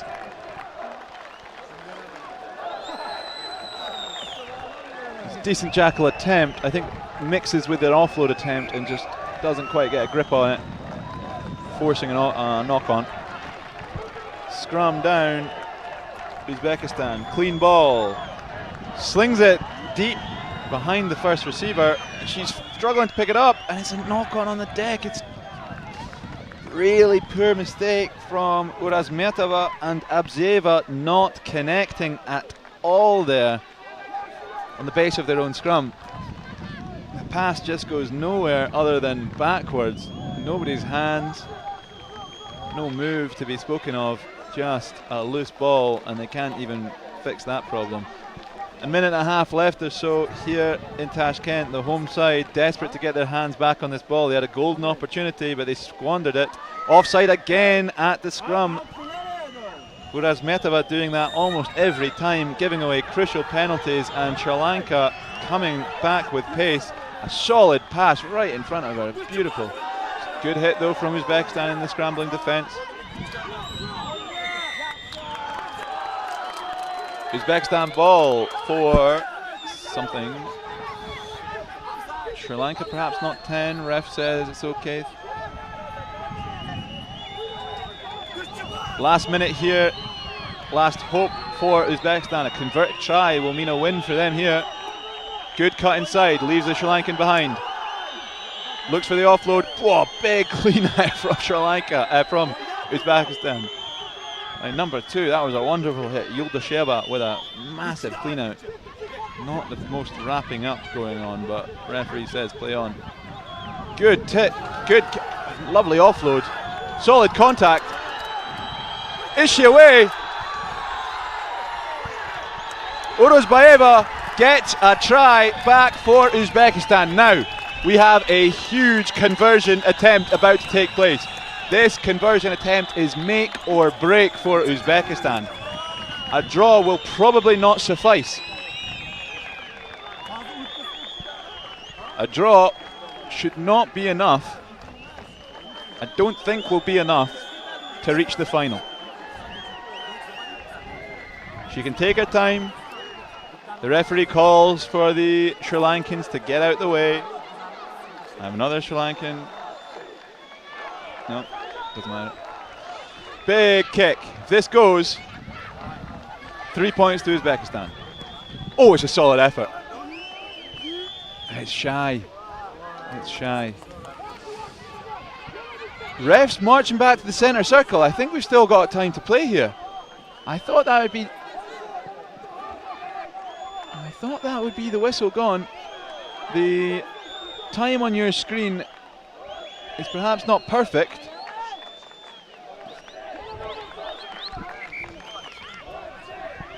We're seeing a couple substitutions, and we will see at least one more bit of play. Uzbekistan will be giving it to Sri Lanka. Doesn't mean they can't try and contest one. Try made by Urozbaeva. Great bit of work down this left-hand side of the park.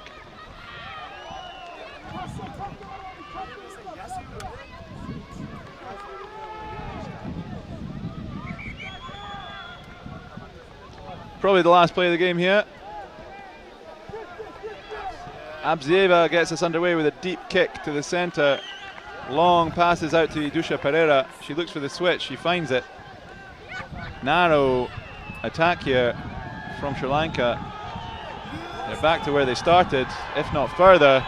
Now Urozbaeva pushing them back. Apologies if it's quite windy or crackly. It's really picking up here. Idusha Pereira looking to get away, but she's only losing ground. Big counter ruck, but off her feet. Wow, I don't know if that was quite legal. Scrappy ball. Idusha Pereira offside. I think should be the call. It should be an Uzbekistan penalty on the 5 metre line. Referee's asking them to slow down. I don't know why.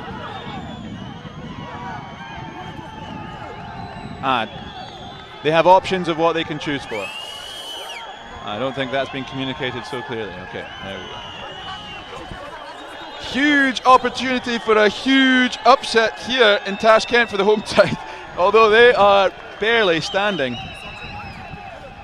They opt for the scrum on the Sri Lanka 5 metre line. They do not choose to tap and go. I probably would have just given that to Urozbaeva and let her power on through. However, Urozbaeva will find herself at loose head.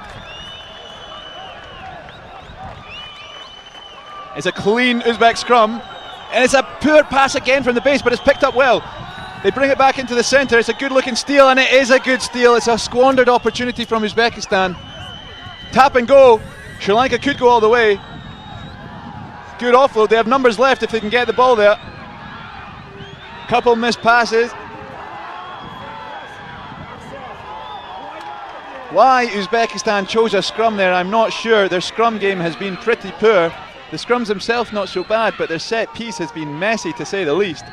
A tap and go would have had them on the 5 metre line, and some of these Uzbek players are all but impossible to stop. It's a good looking steal. Jackal attempt. It is a good steal. Uzbekistan have it once more. They tap and go. The referee is calling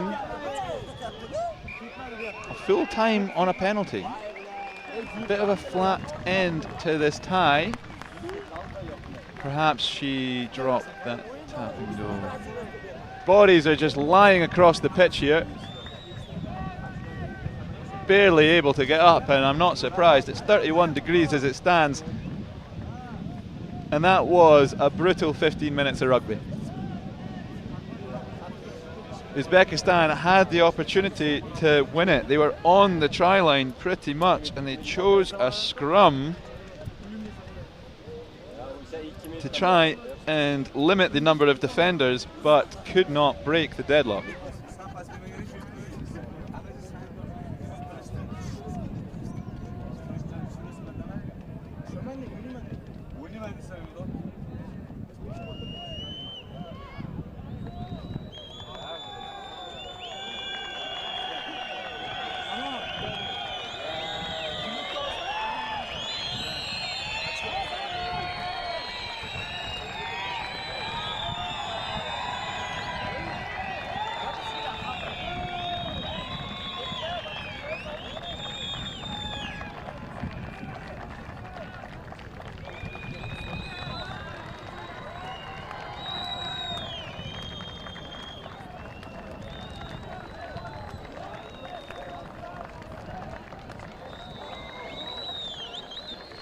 Quickly moving into our next game, India versus Mongolia. India trying to make their record level, having lost 2 disappointing games against Uzbekistan and Kazakhstan yesterday. Mongolia, on the other hand, have an equal record, I believe. They won their first game comfortably against Kyrgyzstan, however they then lost by quite some score to both Sri Lanka and Uzbekistan. Both looking to go 2-2, probably both looking to get into that 3rd, 4th matchup this afternoon.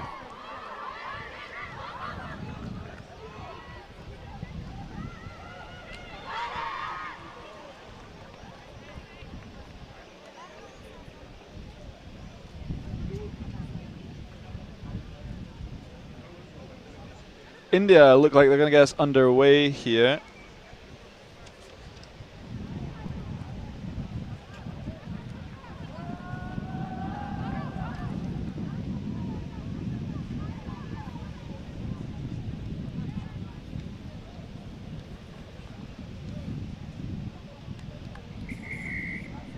I believe that's Rima Orayan with the restart, or the kickoff, over the Mongolian heads, but eventually picked up by number 8, Rakchabazar.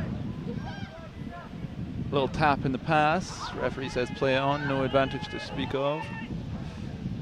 Bit of a knock on there, not enough for a deliberate, I don't think. So that's a scrum down, Mongolia on their own 22. Brilliant game we just saw.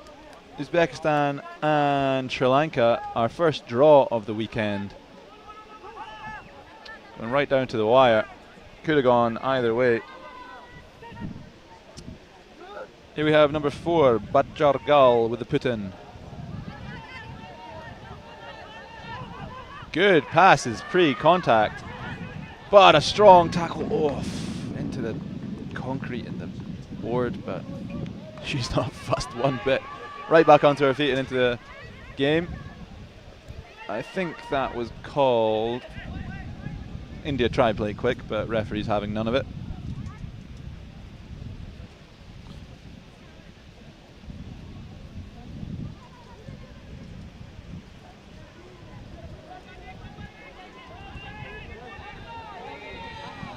Long line out, well taken.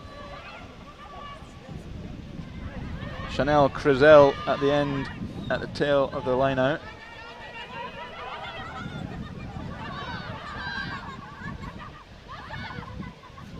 Ooh, bit of a high tackle, slips off.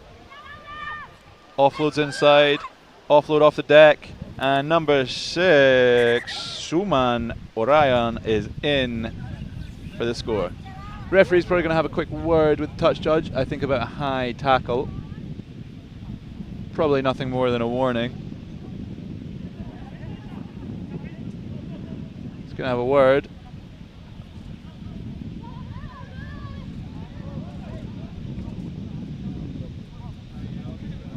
No, we're seeing no try. No, we are. We're seeing a try. Wait, I'm confused. Whose ball? Okay. India's try has been overturned for their own penalty. I believe there must have been some sort of Indian mistake, forward pass or a knock-on.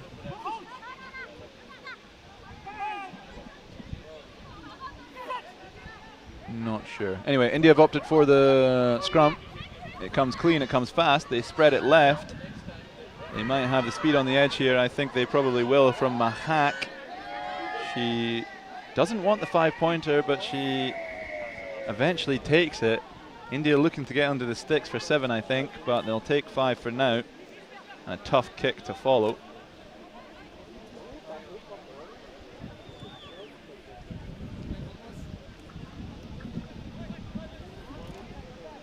Good running from the winger, Mahak, number 2 there. A little bit cheeky.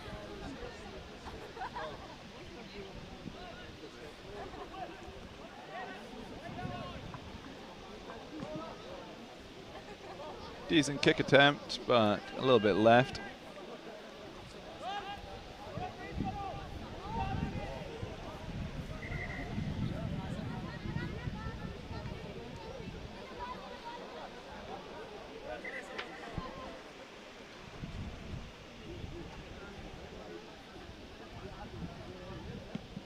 Number 9 is Hansa.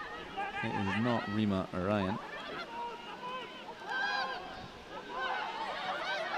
Mongolia breaking away, getting close to the halfway line. Referee says not rolling away. Penalty. Mongolia. They're looking to get one of their own. Oof. Tackle pretty strong and a knock on comes. Not 10 though, referee says. Another 10 meters, they bring it to the halfway line.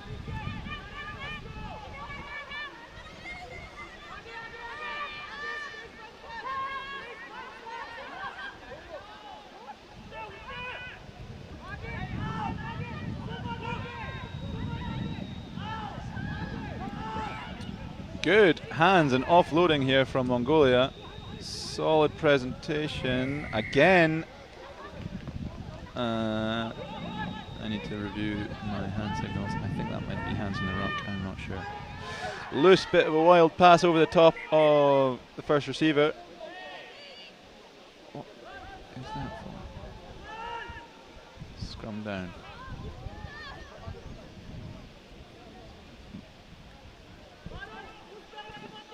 Hopefully you know better than me what that means. Knock on, I suppose. Number 5 with the put in, that is Anshika.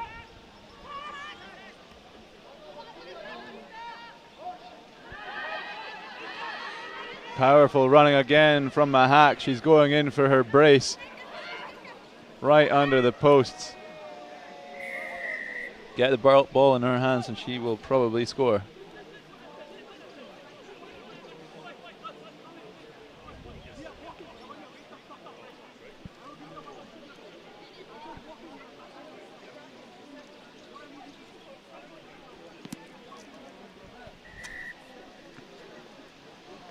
Kick's good, 12-0 to India. Mahak, powerful, strong runner, force to be reckoned with. And India are looking closer and closer to that third, fourth playoff match. And saving some face from coming into this tournament as one of the favourites. But having underperformed yesterday against Uzbekistan and Kazakhstan, losing against both.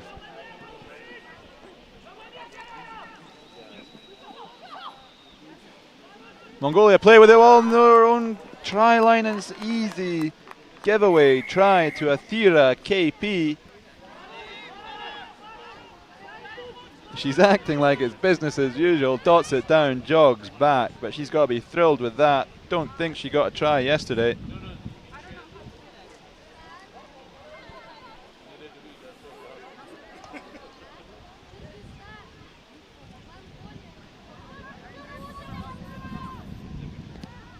Good kick from Hansa. Hansa.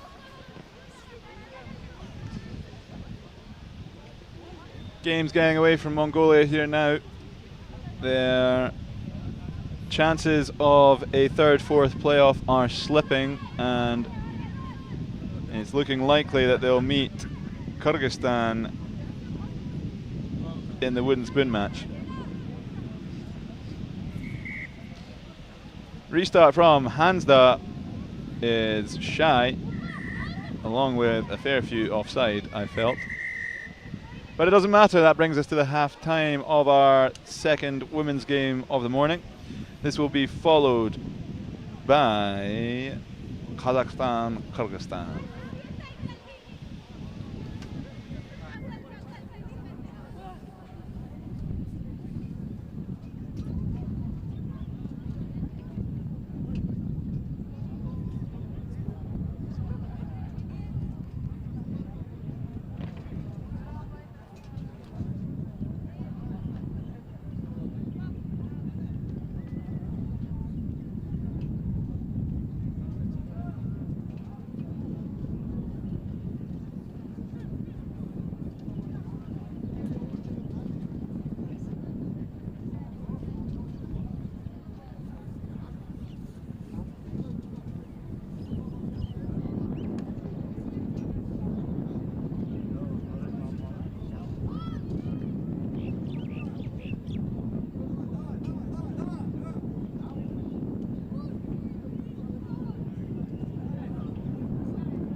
Mongolia to get us underway. India looking very strong this morning. Mongolian number 9. Not quite sure who that is taking the kick. It's number 5. That is Bayartsvogt. India return it pretty much to the halfway line straight away.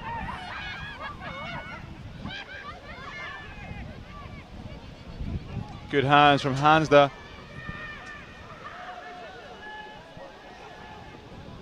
Puts Shannon Crizzle under the sticks. Busting through the centre from the halfway line all the way to the goalposts. Shannon Crizzle gets her first of the day. Hansda with the extra 2.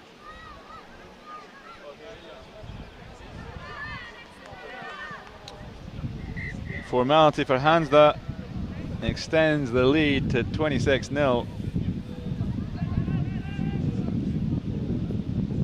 Chanel Crizzle, powerful and fast, all the way to the end.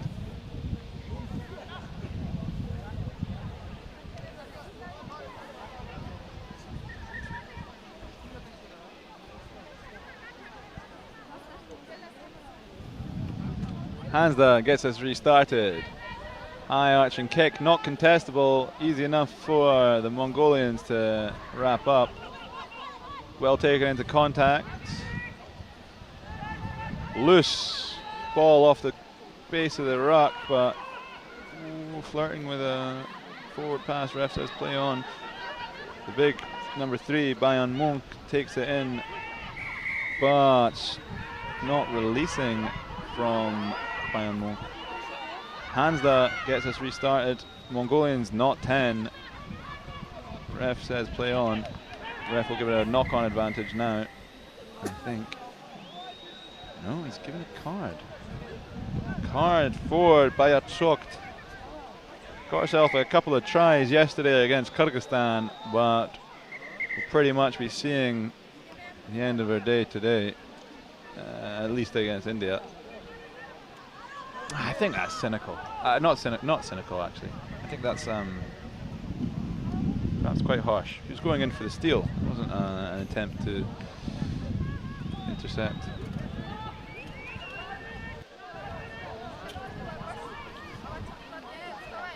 Either way, Bayartsvogt is off for 2 minutes.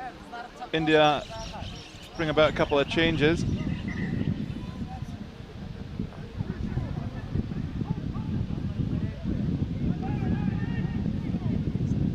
Jackal attack attempt not successful. Early push from Mongolia, quick tap from India.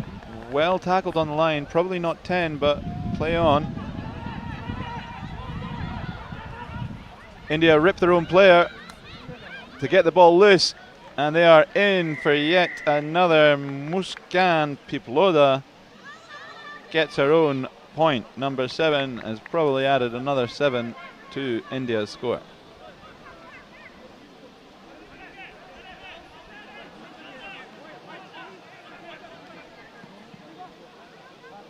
She has. That is well converted.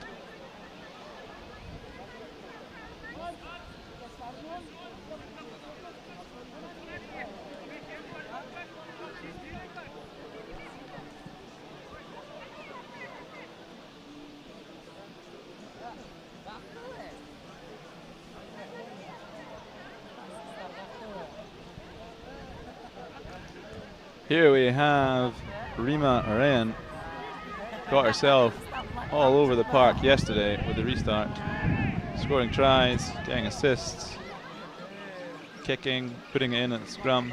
There's not much you can't do. Penalty here to Mongolia. They're not tapping it from the mark. Referee calls him back.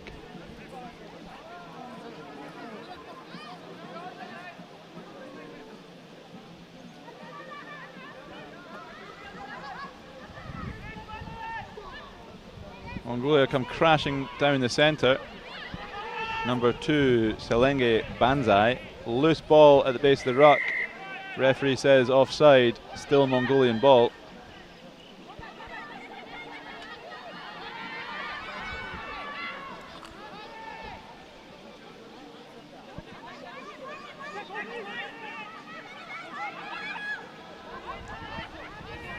Again, some direct rugby from Mongolia takes them over into the Indian half.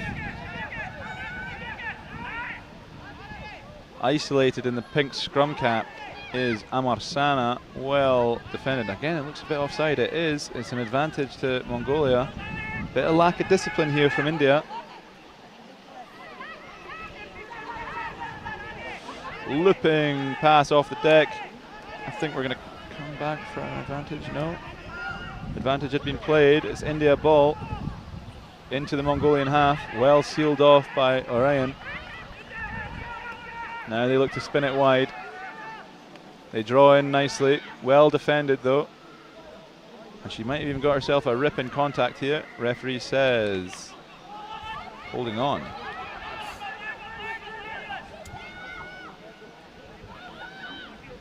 Advantage not 10.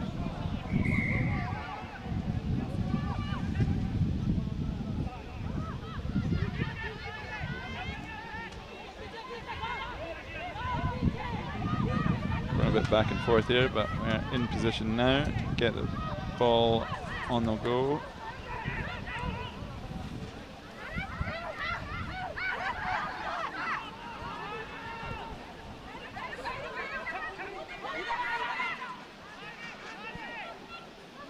Well taken, a bit too high, but she takes it well. They recycle around the corner. Bayat Shokt is back on after a couple of minutes in the sin bin. Another advantage to Mongolia. India really lacking in defensive discipline. Deep recycle from Mongolia, but it comes in at pace. All the Mongolian players are very close together. You'd almost put a postage stamp over the lot of them. Very, very narrow. Operating like a pack of forwards in 15s. But that's a bit nicer. There's some loops that looked a bit forward. Not given. Mongolia enter the Indian half. It's been all Mongolia for the last couple minutes. But there, as soon as I say that, it's a basic knock on. However, there's an advantage being played again for offside. We're still not seeing a card coming.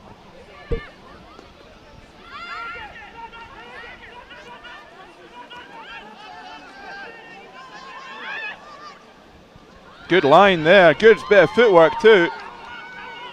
Great work from Banzai, eliminating a couple Indian players. Bayat Sokt goes for the short crash. Again, another penalty. I don't know how many we're going to need to see before a yellow. Bayat Sokt driving towards the Indian defence. Offloads in contact. The Mongolians are about the 5 metre line. Pass over. Oh, Amarsana! Golden opportunity for an opening Mongolian try. Knocks it on the line, and I think we're seeing full time.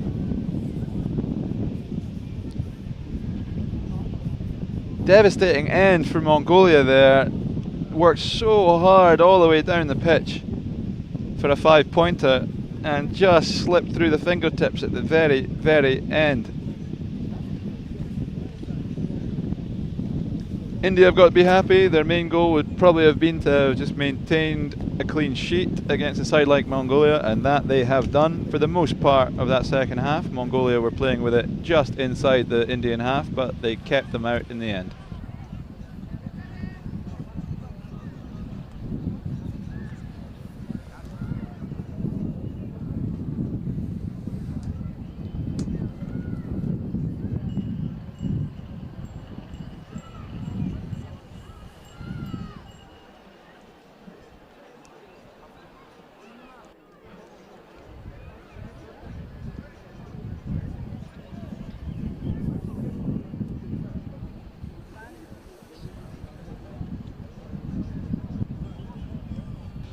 only teams left to play are the Central Asian Ks, Kyrgyzstan, Kazakhstan women's.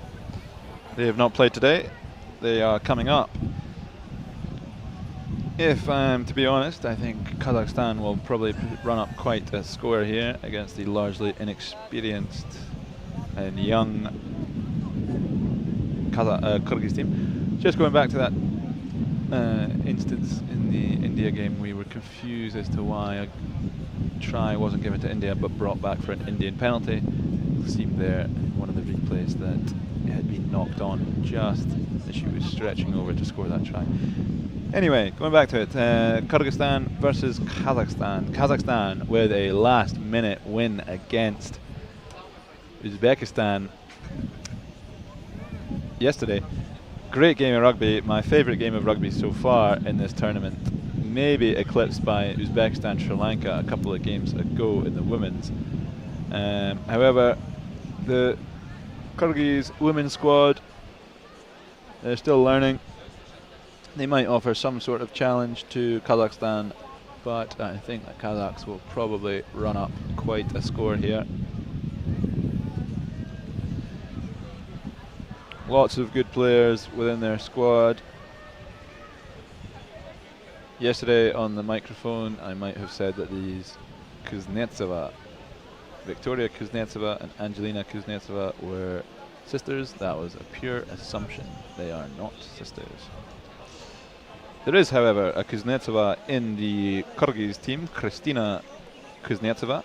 She has a brother, Artyom, who is in the men's team for Kyrgyzstan. So there are some brothers and sisters. Speaking of brothers and sisters, the women's team from Sri Lanka and the men's have Pereiras. I speak a lot about Idusha Pereira. She's a prolific try scorer for the women's squad. There are two other Pereiras in the women's Sri Lankan squad. However, none of them, out of all three, are sisters. And there is a male player in the men's team called Pereira. Again, no relation. Isn't that funny? Lots of Pereiras, lots of Kuznetsovs. Keep an eye on those. Kuznetsovs usually lingering on the wing. Dangerous, speedy players. Victoria, number 1, and Angelina, number 14. You also have the likes of Maria Krishina, hard carrying number 8. She plays like number 8, like a number 8 in the 15s game.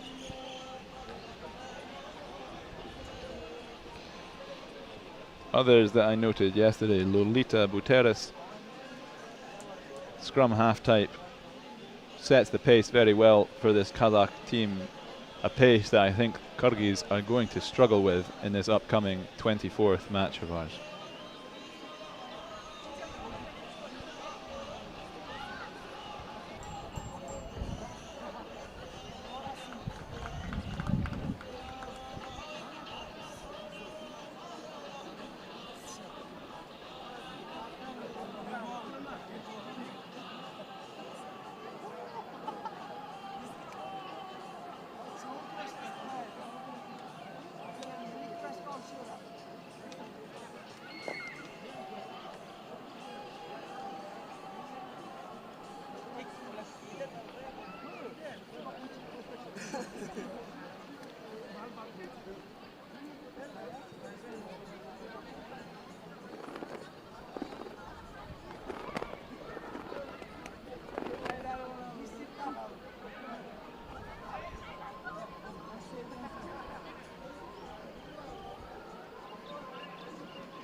So I'm just hearing word that I don't think the next game is going to go ahead, so we're probably going to have a 10-15 minute break in place of that game.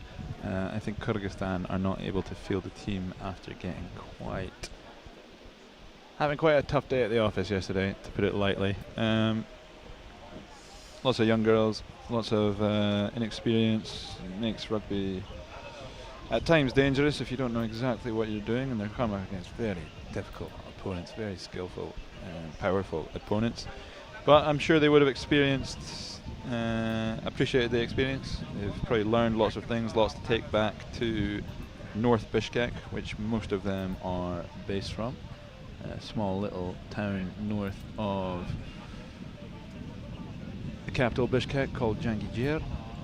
Seems to be the rugby hub of Kyrgyzstan.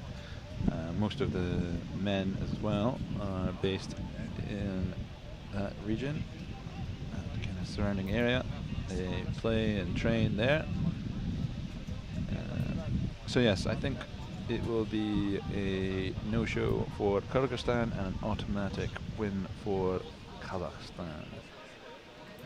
I don't think that's doesn't make a great deal of difference. I think Kazakhstan, perhaps the strongest team here, them and Sri Lanka and Uzbekistan, wouldn't have been a close game, if we're being honest.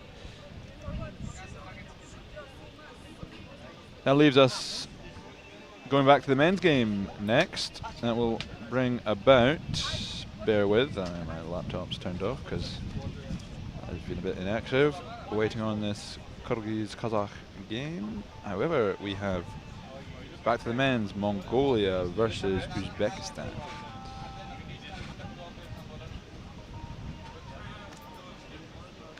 Uzbekistan, if they win this, they should confirm a position in the 3rd, 4th playoff. Mongolia have a chance at 3rd, 4th if they get a win here. It's probably quite unlikely against a well-drilled Uzbek side, one who required Sri Lanka to play really well to get over the line.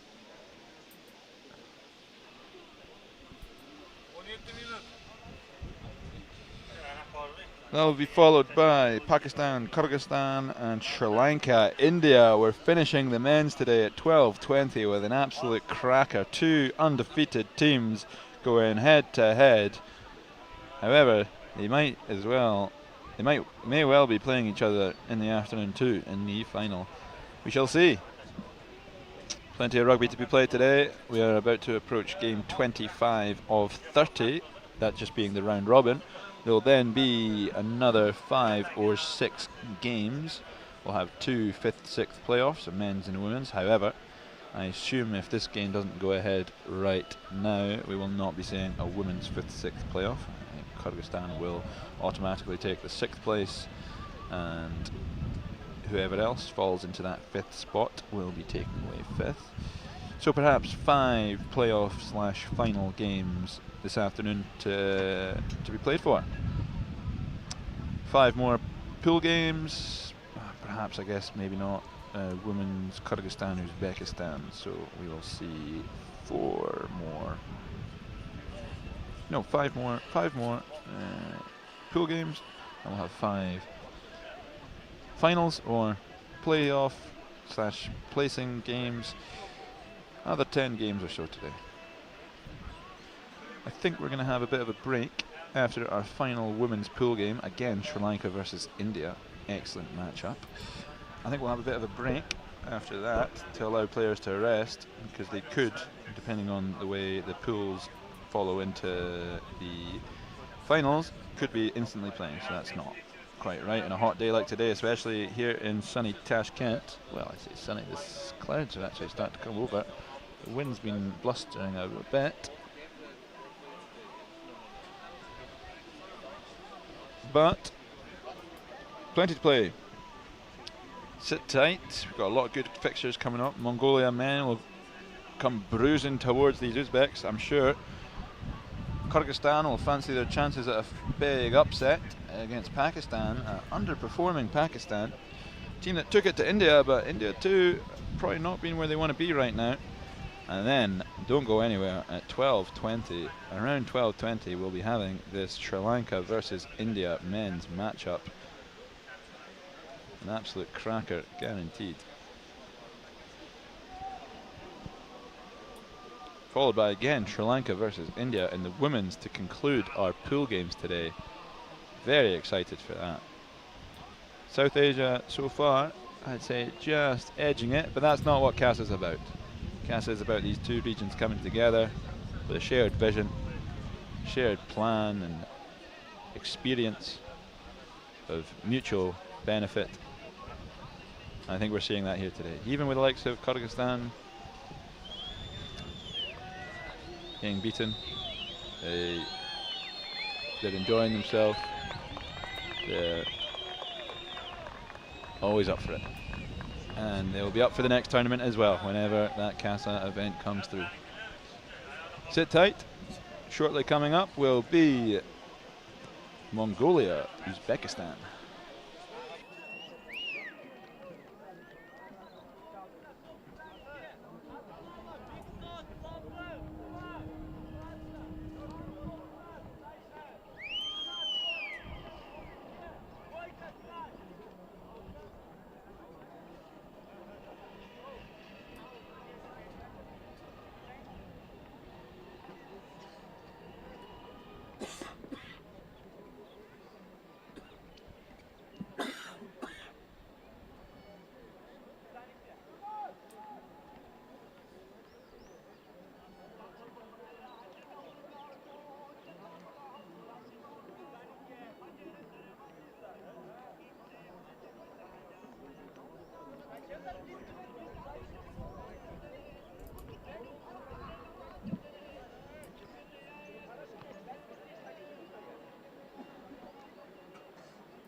Okay, we are back for some men's fixtures. We've got the home team of Uzbekistan up against Mongolia, both looking to secure a spot in the fourth playoff.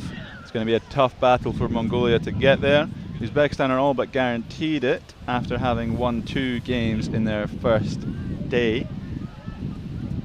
They lost, however, today. They are currently 2-2, 2 wins, 2 losses. They lost against Sri Lanka this morning.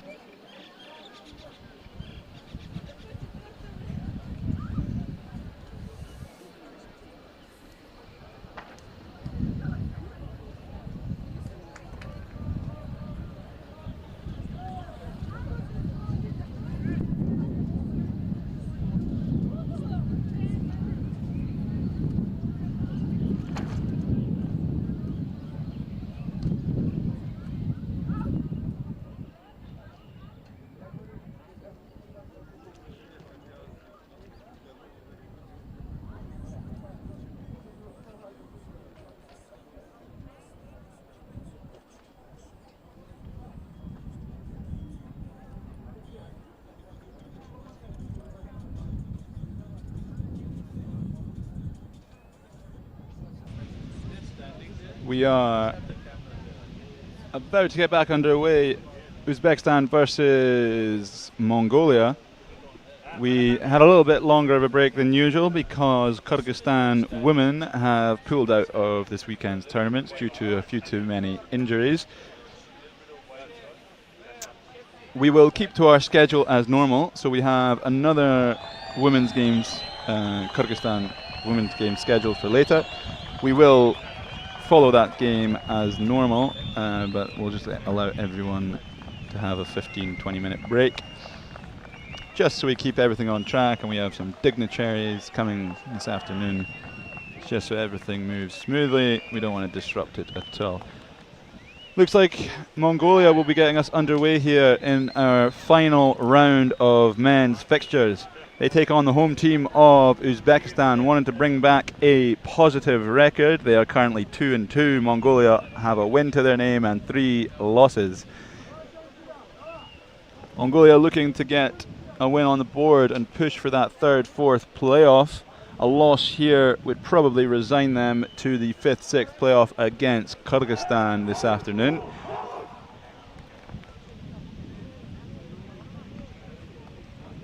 Kyrgyzstan up next against Pakistan, followed by one of the most exciting matches today, Sri Lanka, India, the two only undefeated teams going head-to-head at 12:20. However, we will most likely see a repeat of that match this afternoon as well in the final. Caught by Sokolov to start us off of the Mongolian kick. Not releasing in defence. Sokolov takes quick and drives straight at the Mongolian defence. Well picked up off the bootlaces. Referee blows his whistle for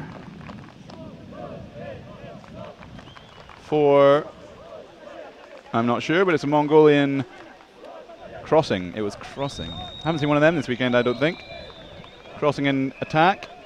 Time off. Having a word.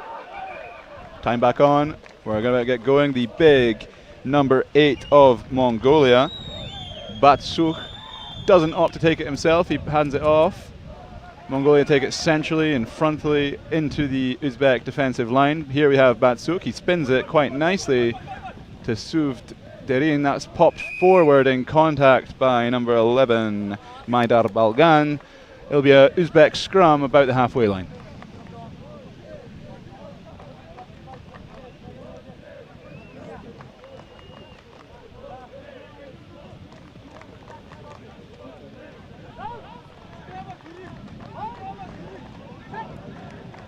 Put in by Sokolov. Solid scrum by Mongolia. We saw them in the last game dominate the Kyrgyz scrum, but a nice double switch move from Uzbekistan. They keep the ball alive in contact. It's a little bit scrappy, but they have numbers on the left if they can use them. Well up by Mongolia.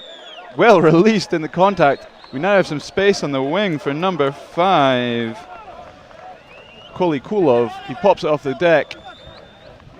13 breaks away down the centre of the Uzbek defence. Breaks a couple tackles.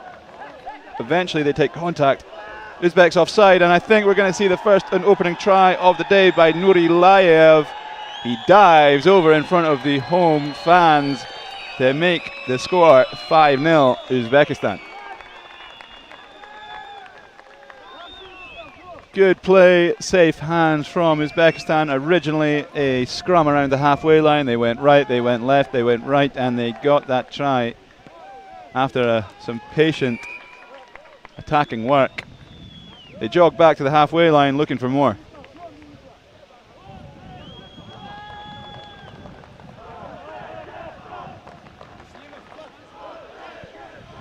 Nurilayev has a few tries to his name this weekend.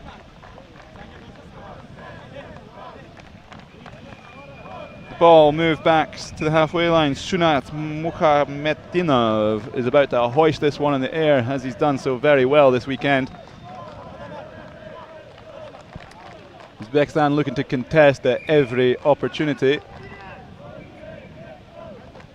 The left boot of Mukhamaddinov hoists it high. A little too long for the contest, but the pressure's on. He's on the touchline. Mongolia play well to keep it alive. Whoa, and he's scooping it up into the centre of the park. Solid tackle, and Sokolov is there for the steal, but the ball's popped back just in time. Mongolia keep it alive. Rocks formed. Mongolia play a little switch in the centre of the park. Again, quite direct. Outdoor, backdoor pass, but knocked on by... It's a yellow card for Uzbekistan. Intentional knock-on from Ilya Sokolov. He'll come back at the end of this half. I'm sure we still have time. You can just see here, he looks to get on, I think it's the next bit of play, but he looked to get the intercept. Just got some fingers to it and knocked on. Scrum down, Mongolia. Mongolia only got the one win, but they have, in my opinion, the most impressive scrum at this tournament. No surprises there, I don't think. Really powerful. They completely destroyed a big Kyrgyz pack in the last fixture. They're coming here at some speed. It looks pretty high, that contact, nothing given. Ball's popped out to the left. He cuts back in, scything in. He's faced up by about 2 or 3. It's kicked off the base of the scrum. It's a bit scrappy. Sorry, off the base of the ruck. Offside given before the knock-on. That's a tap and go from number 7, Porevniam. They spin it right, and they're going to break through here. He's not got there. I think that's going to be a double movement. It is. Referee's calling it. He's not released the ball clearly enough. Uzbekistan tap and go from their own goal line. They've got numbers if they can play it. They could go all the way. It's an unnecessary, really unnecessary backdoor pass. He's got 2 hands free. I don't know why he's not just popping that. They're home and dry for an extra try there, but they want to play this flash pass unnecessarily. Points remain 7-0 Uzbekistan. It really could have been 12 or 14 there. They could have gone coast to coast, but Sonny Bill being a bad influence once again. I'm joking, Sonny Bill. I love you. Great player. Everyone's favourite. Played the Union, played the League, played Sevens. But even him, he had the basics down to a T first. Mongolia tap and go. Bit of a loose bouncing pass into the centre. They get a one-on-one on the edge. He's going for the corner, and I think he's got there. Mongolia have a try. Number 11, Maidar Balgan, gets the try in the corner. 7 points to 5. It'll be a mighty conversion if they're to tie this game up. But Uzbekistan are probably going to be disappointed to let up a try against a team like Mongolia.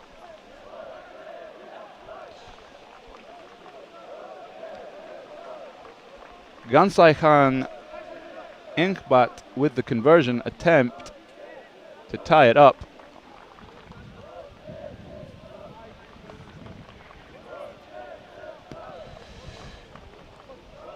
Caught the ball pretty central, never got the height. But good try by Maidar Balgan, in the corner, dots it down for a 5-pointer. Inkbat will return this ball to Uzbekistan. Mongolia struggling to make their balls contestable. That one was just out reach of the chasing Mongolians. Uzbekistan have safe hand in the centre. They spin it wide out towards myself in the commentary box.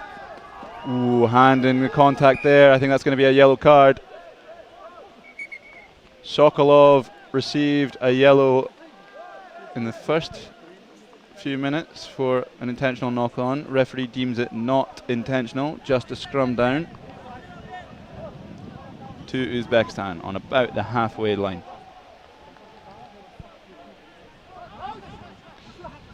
Sokolov with the put-in. Plays it blind. And away, streaking away, is number 8. He's got a man out on the left, but it's well stripped in the tackle on the 22.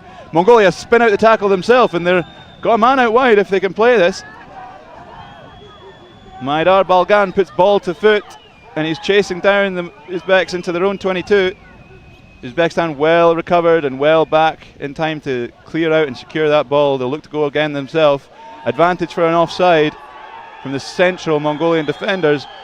Nurilayev hurtling away, being hounded down with a strong fend off Bat Ochir to double his score with yet another Nurilayev try. Nurilayev going about 70 or 80 metres there.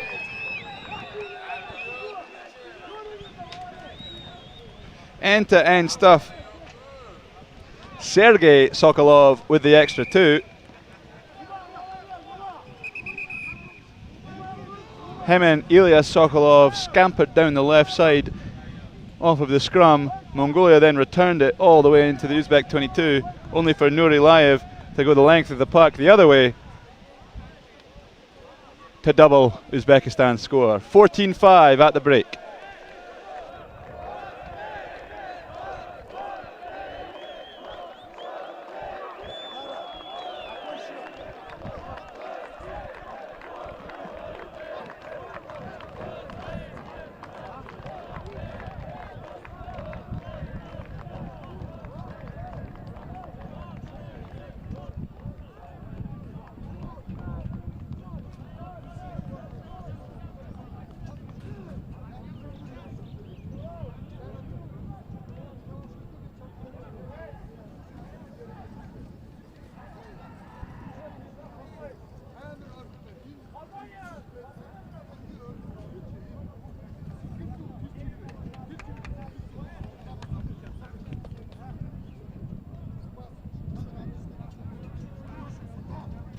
Nurilayev with the brace here in Tashkent.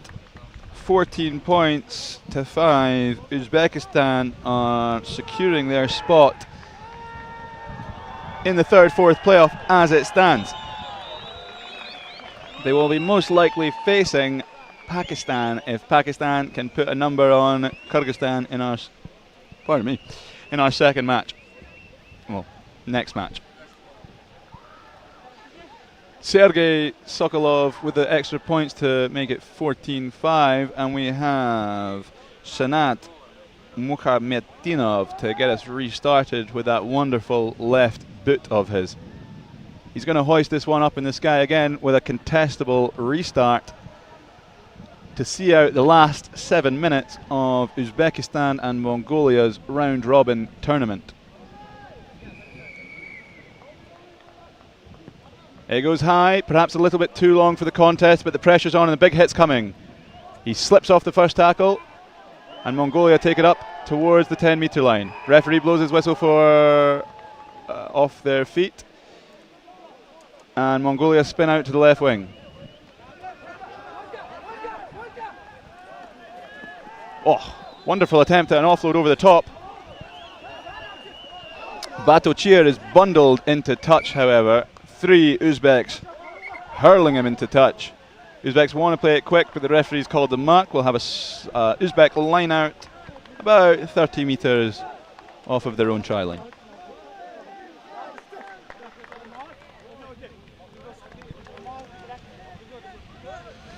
Number 9, Mahmoud Kalandarov with the throw. He'll be looking to scamper around and get this ball off the top if it's clean. Uzbekistan's set pieces have been pretty good so far. Once again, it's nice and clean. Ball's coming. Good ball out in front for the winger to come on at pace. That's number 2. He's going all the way. That's Murodjon Machonov with a bit of flair and celebration at the end.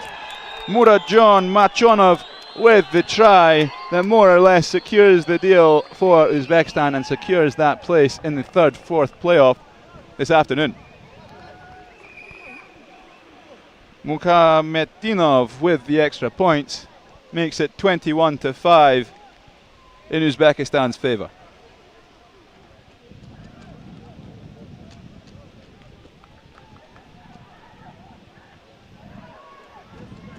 An excellent 70-80 metre try from Machonov, celebrating, spinning acrobatically into the end zone.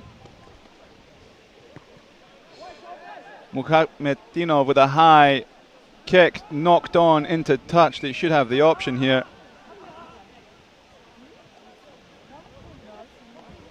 They'll take the line out as it's been so clean today. Kalandarov will throw it in.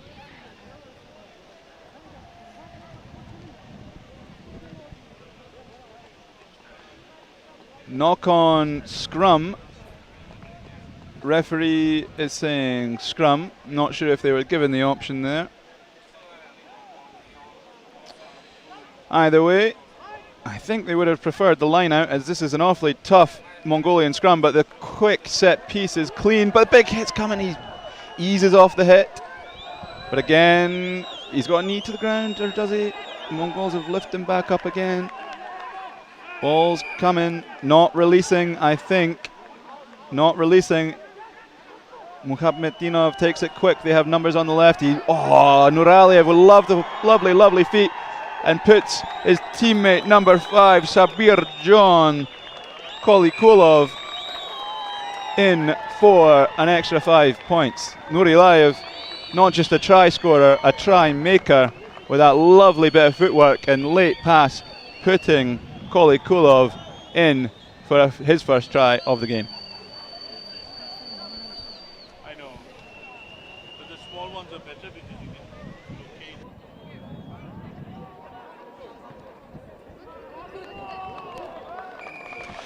Good kick there from Sunat Mukhamaddinov to make it a 7-pointer. So far they are perfect with their conversions. 4 tries, 4 conversions, 28 points to 5. Lovely work from Nurialev. Bit of footwork to miss his man. Bit of patience to draw in Kolikulov's man. And then another lovely high arching kick to restart us by Mukhamaddinov. Tapped back by Uzbekistan. Play on, referee says. A bit of confusion on the park. Uzbek ball. Kalandarov with a dummy and a spin and a bit of everything, but then driven back aggressively by the Mongol defence, and they counter-attack that ruck. But down the short side, Uzbekistan go, and I think that's Sergei Sokolov to get his own try. It is Sergei Sokolov with his first try of the game, and he might try and add his own extra points here too. There's an Uzbek in the centre of the park down, is receiving some attention. Not quite sure who it is. Sergei Sokolov for the extra 2. It's good. 35 points, 5 tries, 5 conversions. Lovely work going down the short side there by Jahangir Abdulkadirov. Gets his first assist of the game. Sergei Sokolov gets his first try. Still just waiting on a bit of medical attention. He's getting to his feet now.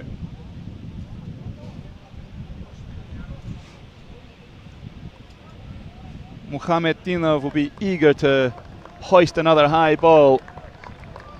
A contestable high ball for this Uzbek side to get that ball back in their hands and break 40 in their 5th and final match here in their own capital.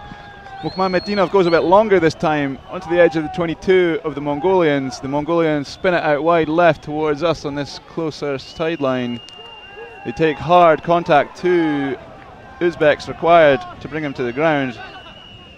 Only after bringing it to about the 10-metre line. Bouncing ball, opportunity for a big shot, and he spins out of it a little bit there.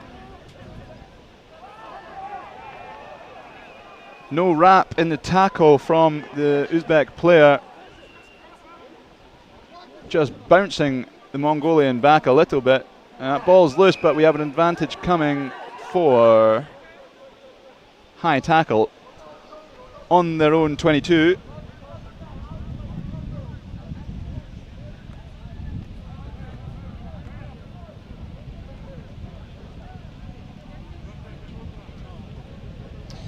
Tap and go, the choice on their own 22. They spin it wide to the big number 8. They have an extra man. Ooh, it's again high, I think. Nothing given. Ooh, ball slips through the hands of the first receiver. It bounces back, he regathers. Little switch in the centre of the park, opens up a bit of space. Requires a couple of Uzbeks to bring him down. Spins off in the ruck there. Nothing coming. Mongolia hugging the touchline for the first time I've seen this weekend. Not as direct as previously played. Maybe looking for the exit here. We haven't seen many kicks from Mongolia, but with good chases on. A 1 versus 1 way back in the Uzbek half. And a bit of a no-wrap tackle. And again, he's fighting to his feet. It's a bit controversial. I don't know what's going on. High tackle given, and it's going to be a sin bin and probably the end of the match for number 11, Maidar Balgan, the try scorer. We'll see the end of his round-robin tournament. It was well fought by Uzbekistan to keep that one-on-one alive and allow for support to join him. The speed on the edge here is met. Uzbekistan now playing a bit more Mongolian in style, a bit more frontal, but he's hurled into touch, and the referee blows the final whistle. Uzbekistan got to be happy with that. A 35 points to 5 victory. Every try had a conversion, even if they were quite difficult, from the likes of Sergei Sokolov and Senat Mukhamaddinov. Mongolia have got to be happy to get a try on the board against a stiff Uzbek defensive performance. that will all but confirm their positions in this afternoon's playoff matches. Mongolia will be resigned to the 5th, 6th match, whilst Uzbekistan should be going in as the 3rd seed into the 3rd, 4th playoff. Most likely going to be facing Pakistan unless Kyrgyzstan can cause quite the upset in our next match.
Coming out of our tunnel in a minute will be the men's Pakistan and Kyrgyz teams for their final round robin matchup.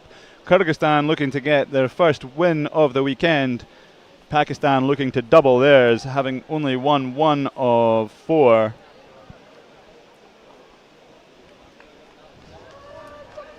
Here they come.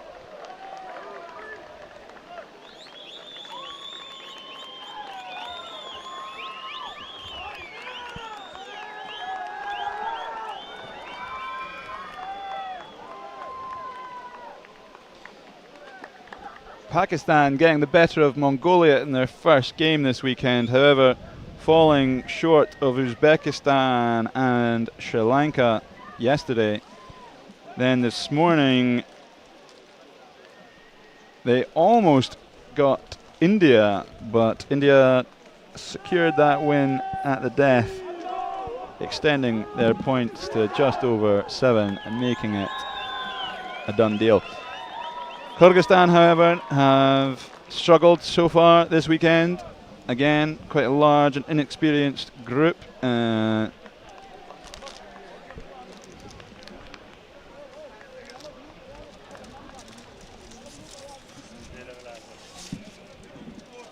tough weekend. They'll hope to get another try on the board as they did in their last game against Mongolia. But this is a Pakistan team that will be really out to show what they can do. They just did this morning against India. They put in an excellent performance, but just fell short. It's a good kick that's put Pakistan in an awkward position. He might have grazed that. Referee says otherwise. Line out Pakistan.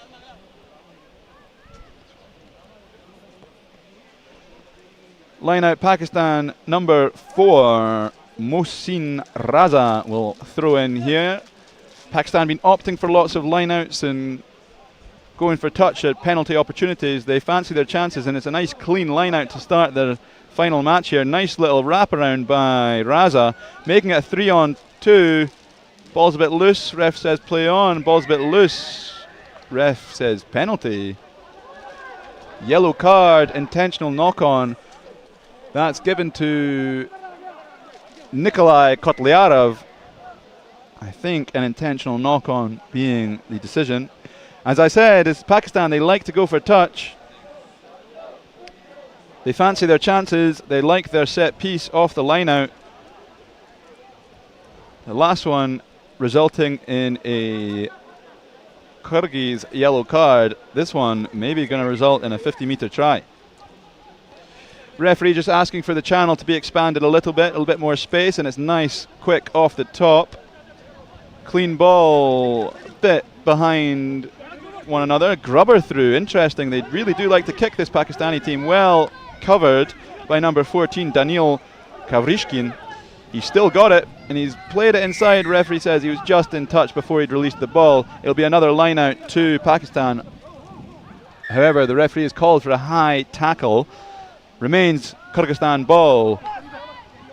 Kochmanbetov takes the quick tap, but then puts it out on the full when he could have just gone for touch himself. That would have been a Kyrgyz line out. However, it will be a Pakistani line out just outside the Kyrgyz 22. Perhaps a bit excited to have ball in hand. The Kyrgyz give it away rather easy.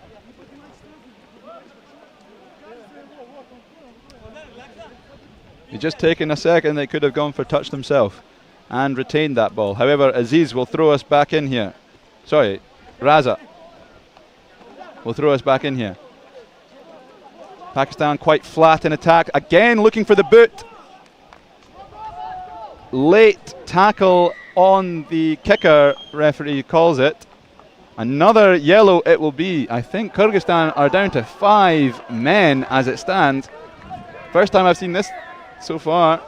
A tired Kyrgyz defense is working hard. Balkash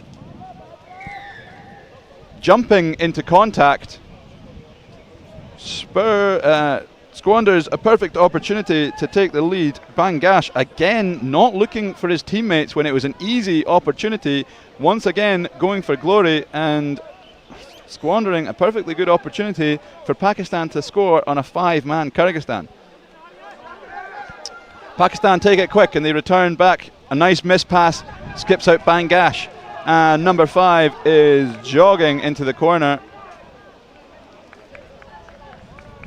That is Muhammad Akib Siddiq. Takes it under the post, and it will be a surefire 7 points for Pakistan. Their first of the day against this 5-man Kyrgyzstan. Nikolai Kotlyarov comes back onto the pitch after his 2 minutes in the sin bin.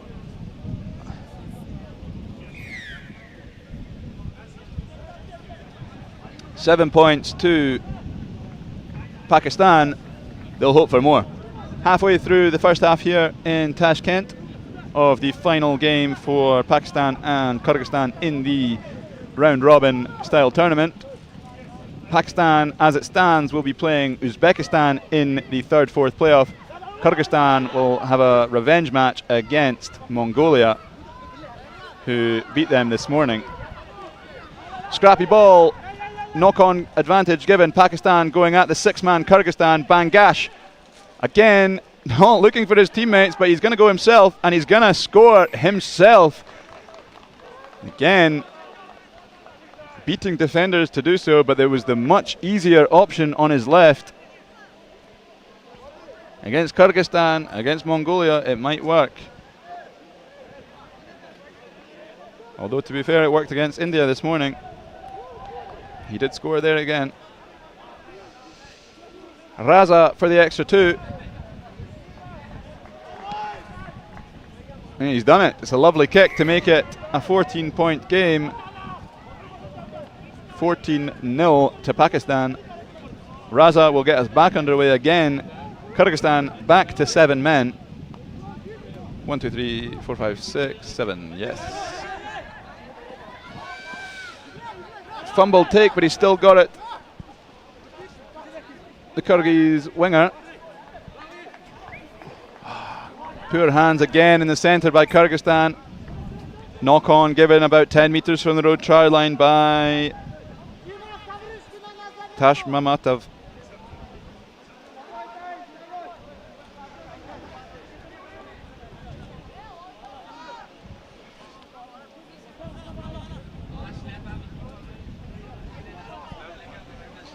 Scrum down, Pakistan, 10 metres from the Kyrgyz try line.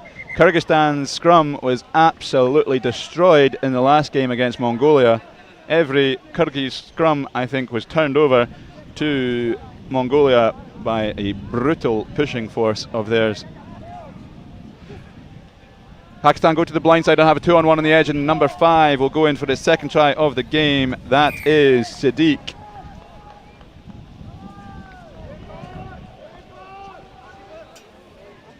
Pakistan player Raza hobbling a little bit, but he's back on his feet and he'll continue playing.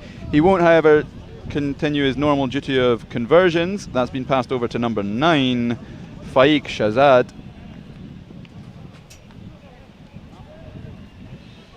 Faik Shahzad takes his time and gets a good nudge on. It's a bit right, I think. It is.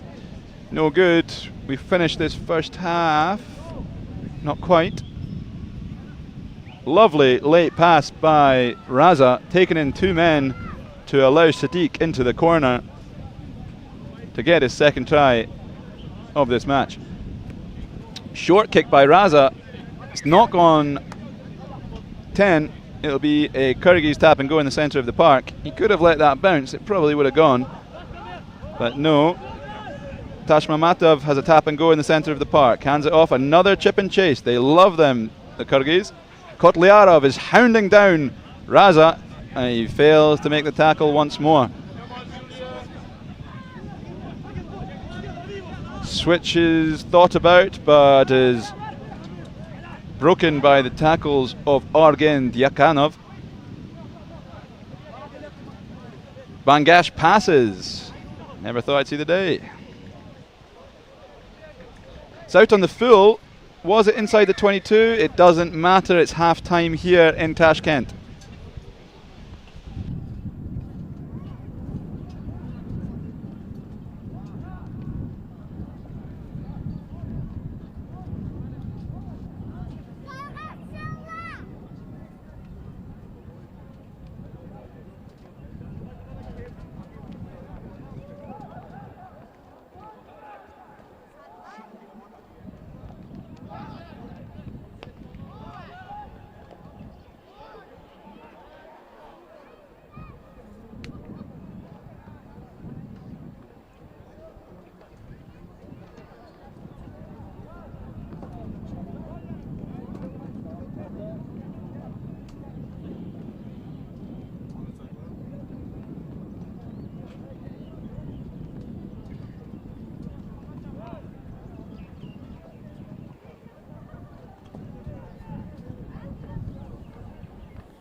Raza from Pakistan to get us back underway here in the final round of men's fixtures.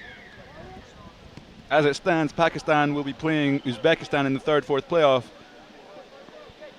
Fake kick from Kyrgyzstan. They choose to run it out. Kotliarov spins it wide to 23 Zalunov. Referee sees Bangash off of his feet. Kotliarov taps and goes. He's got some speed if he gets the space. It's a solid tackle by Sadiq. Then a knock-on from Bangash. It's going to be the first knock-on from Kyrgyzstan. Scrum down on the halfway line, Pakistan.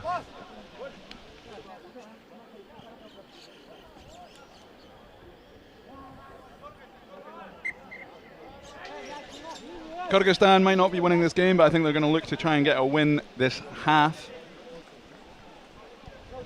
play under the idea that the score right now might be 0-0 and they can try and get a try or two to their name.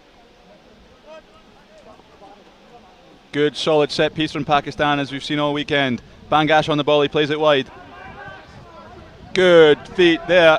He's got the speed on the edge. And number 9, that is Faiq Shahzad, burning down the wing from the assist given to him by Bangash, selflessly passing the ball.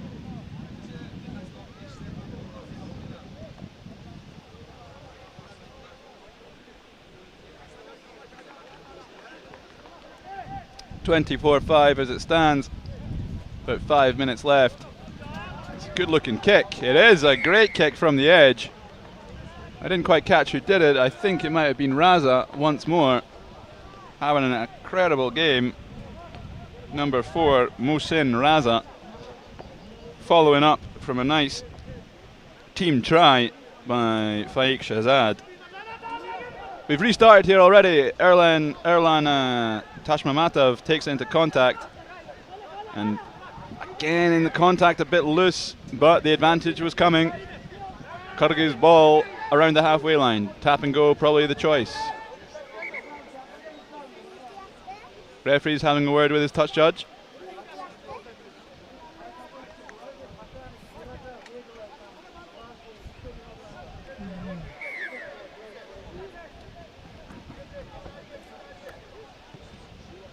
Tashmamatov launches one into the side, gains about 15 meters.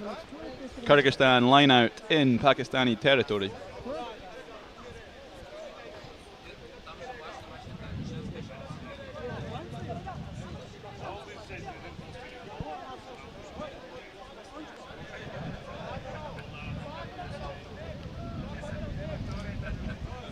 Tashmamatov kicking and now throwing.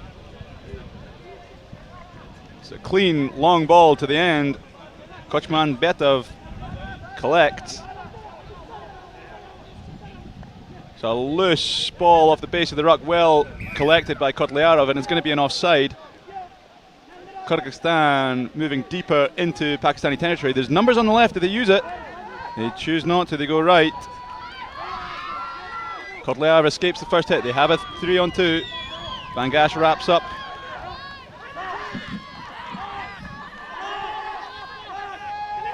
Zulanov at the base of the ruck presents nice in a nice pencil position, keeping that gate narrow. Referee finally had enough of these offsides from Pakistan, says bye-bye to number 5, Sadiq. His game will be more or less finished with 2 minutes in the bin. Kotliarov takes contact. He fumbles it forward, and then it's fumbled forward by Pakistan. It should be a Pakistani scrum about 10 meters from their try line.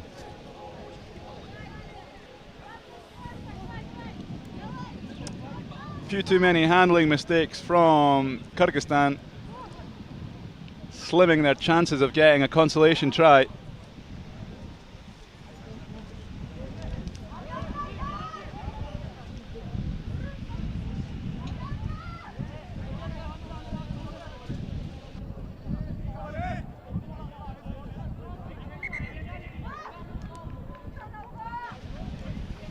Pakistan, number 10, Mohammed Afzal, to put in here in the deep inside his own half. It's a good scrum, it's a clean ball, and Pakistan want to play or chase. Two speedsters heading back. Who's going to get there first? Kyrgyz kick it out into their own 22. Is alive, it's still going. He's kicked it out on his own 5 meter line. Pakistan look to play quick. They can if they want to. They have. Referee has called the mark. It'll be a line out on the 5 meter line. 90 meter territory advance for Pakistan after the kick from their own try line. Afzal puts in the scrum, and now he will throw at the line out. Looking to lift the large Anjum Sajjad, number 3 there, with the support of Mudassar, who scored a couple tries yesterday. Kyrgyzstan going to contest this one with Daniil Kavrishkin. Straight enough for the referee. Pakistan play. Kotliarov flying up, but again missing a tackle. He's missed many tackles this weekend, allowing tries like that from Faiq Shahzad. I think he might have a hat-trick today. Pakistan hurrying back. They want more. They've smelt the blood and they want more. Afzal doing even more now, putting in at scrums, throwing at lineouts and missing drop kicks.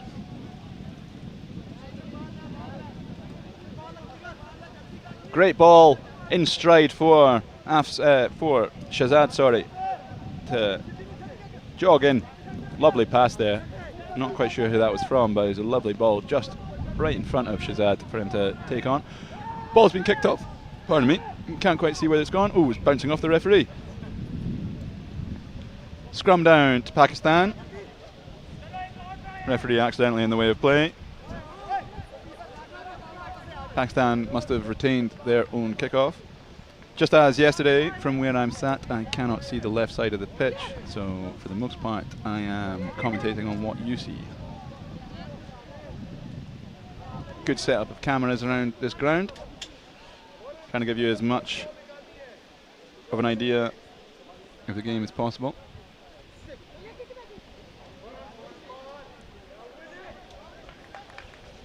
Pakistan again, clean set piece play. But again, Kotliarov, if he picked that one up, he might be gone here if he can get on this ball. He's fumbled it again. I think it's going to be an advantage to Pakistan, unless this is open play. I'm not sure. We're still going. And referee says holding on the 5 meter line, more or less. Kyrgyzstan, a nice opportunity there. Breaking away was Kotliarov after his own football-style kick from the deck. But he couldn't quite grasp it, and Pakistan scamper back into fence, and Afzal will kick for touch, looking to play set piece once more. It's a decent looking kick, and he's advanced that a good 30-40 metres. Just shy of the 10 metre line is the line out.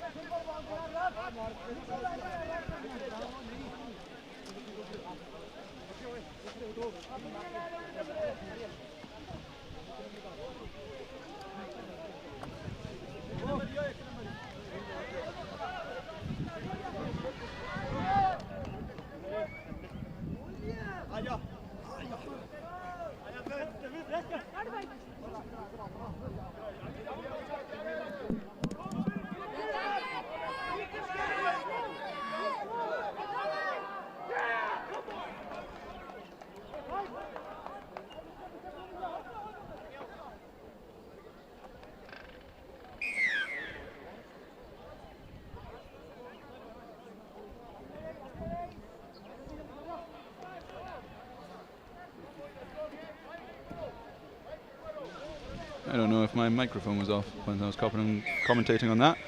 Well done to number 11, Ali, to burn Kotliarov on the edge and take it to the house and finish a perfect clean sheet score for Pakistan. I've lost track of what it was exactly. I think about 42-0. Kyrgyzstan would have been disappointed not to capitalise on a couple of opportunities of theirs. They will have a redemption match against Mongolia. 36-0 on your screen. I have a suspicion it was more than that, but could be correct. Exciting game. To conclude their round robin tournament, we have one more men's game. We have an absolute cracker. We have India versus Sri Lanka, the only undefeated teams in this tournament, in the men's tournament. They are going to take it today, right now, and chances are, or perhaps definitely, we will see these two teams play again this afternoon. This is a little pre-final final. Coming up at about 2:20 in about 4 or 5 minutes will be Sri Lanka versus India. One of the most hotly contested and anticipated matches in our tournament.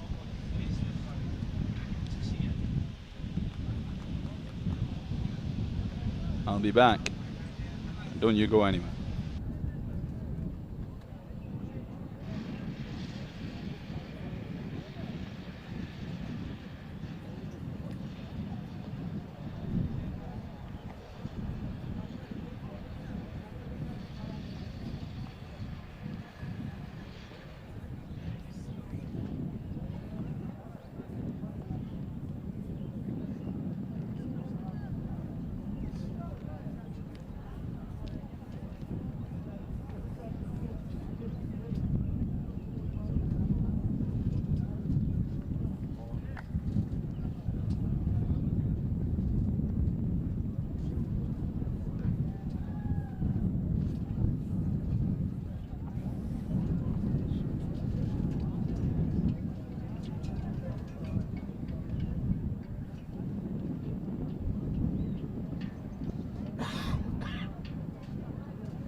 Sri Lanka, India about to get underway here in Tashkent as temperatures are rising and the stakes are rising as well.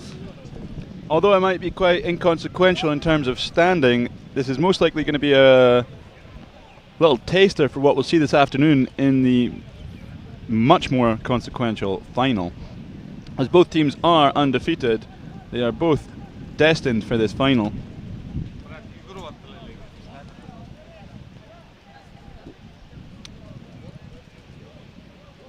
Here they come onto the pitch. A couple of local referees, Ruslan and Vladimir, as the assistant judges, and all the way from Kenya by way of the UAE, we have Lawrence refereeing.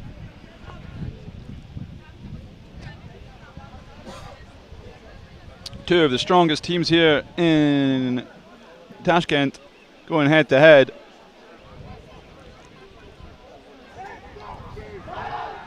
As I say, perhaps not the most consequential in terms of standing,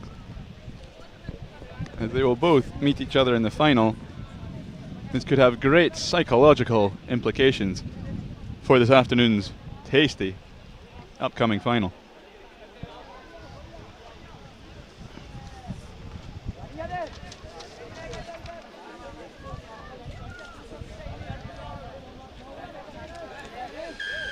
Number one of Sri Lanka, Surya Bandara, gets us underway. India take it in nicely, and a big shot coming straight to set the tone for this match. India dropped onto their own 5-metre line, but they're happy to play with it there nonetheless. Stepping and weaving is a cheeky little grubber in a very dangerous position, gives the ball away, and Sri Lanka are surely going to score to open up this game right away. Kavindu Pereira with the opening try after a very questionable grubber attempt on his own try line. And I'm not sure which Indian player that was.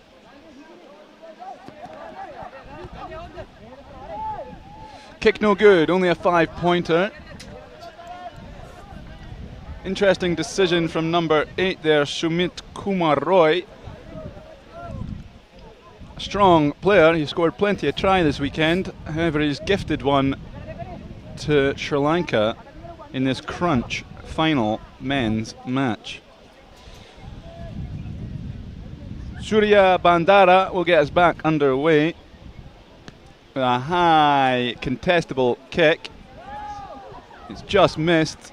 Gathered by India. They have an advantage for a knock-on. It might have already gone. Kumar Roy plays a bullet of a pass to the edge to the very jinky 15 Rajbar, who recycles well, and India again playing their own 22. However, probably been advised, do not try a kick this time. Again, they've dropped it though. They've given the ball over just outside the 22. Sri Lanka quickly playing, however, off their feet in the ruck. Penalty to India. They tap and go. Back into their own 22 they play. Kumar Roy on the edge. Burns the speed, but he's intercepted, or his offload's intercepted. And it's great work by Surya Bandara. He offloads off the deck and they launch it away. They really don't want to take any sort of contact, these Sri Lankans. They're looking to keep that ball alive as much as possible. It's the first ruck I've seen of theirs in a long time, and it was a very quick one, allowing Dilshan to get under the posts to double their score here from 5 to 10 with a formality of a conversion to make it 12.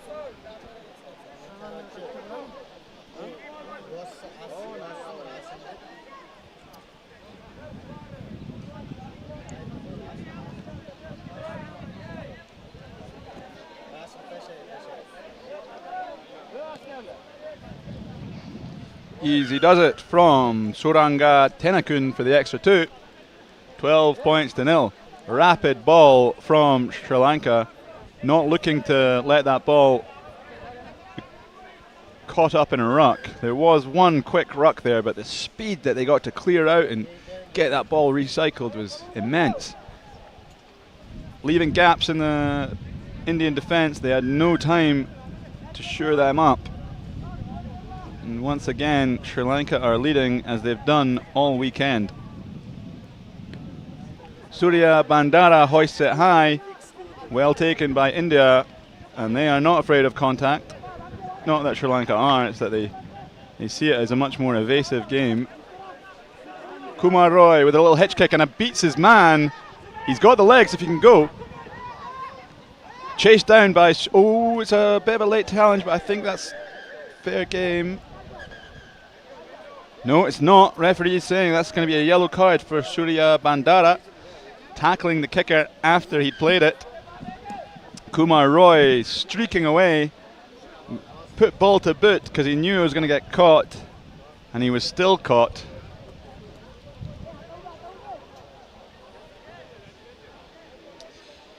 Sri Lanka down to 6 men.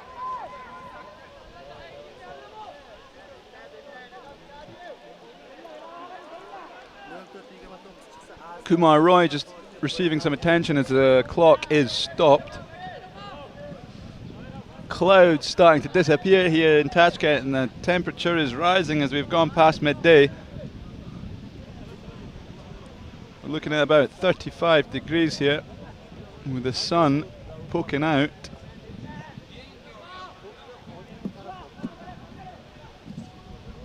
Once Kumar Roy is up and playing or up and off, we'll see a penalty to India.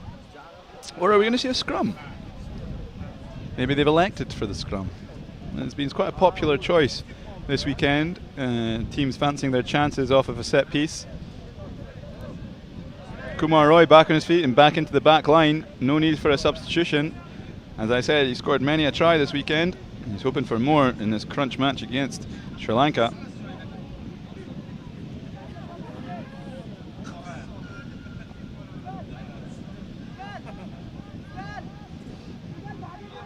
India will put in with Kishore Maji, another prolific try scorer this weekend.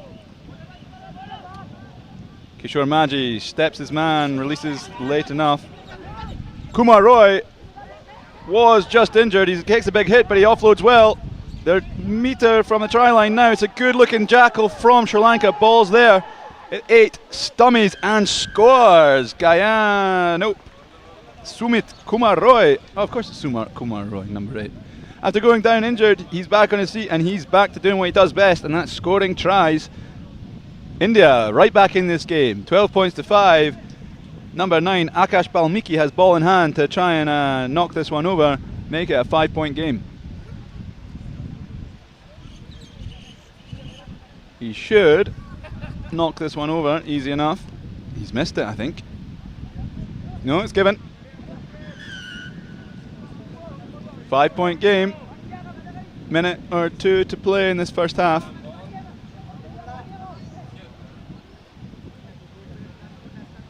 India making the most of playing a six-man team. Great offload off the deck by Kumar Roy.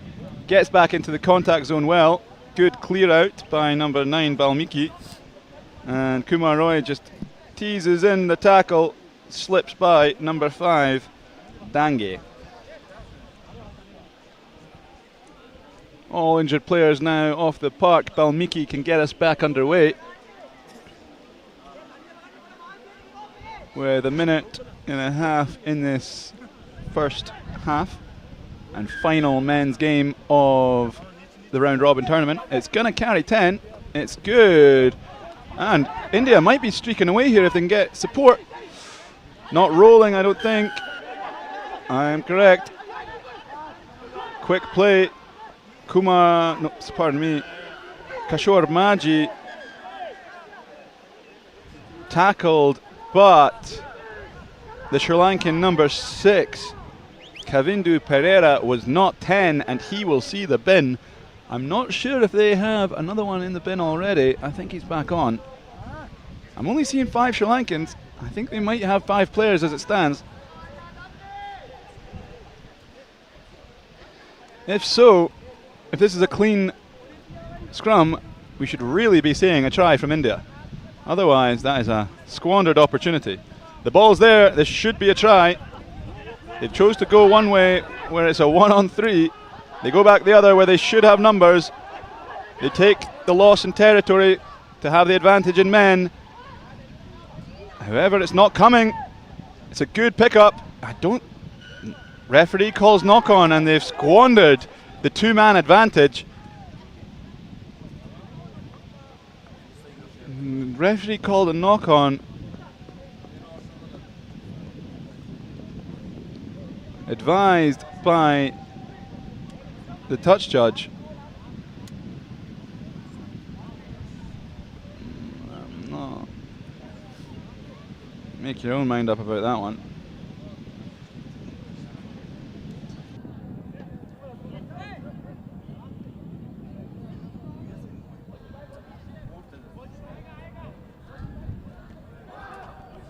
Sri Lanka putting in on their own 5-meter line. It's clean, and they will just pop it out of touch, into touch, and call it a day there.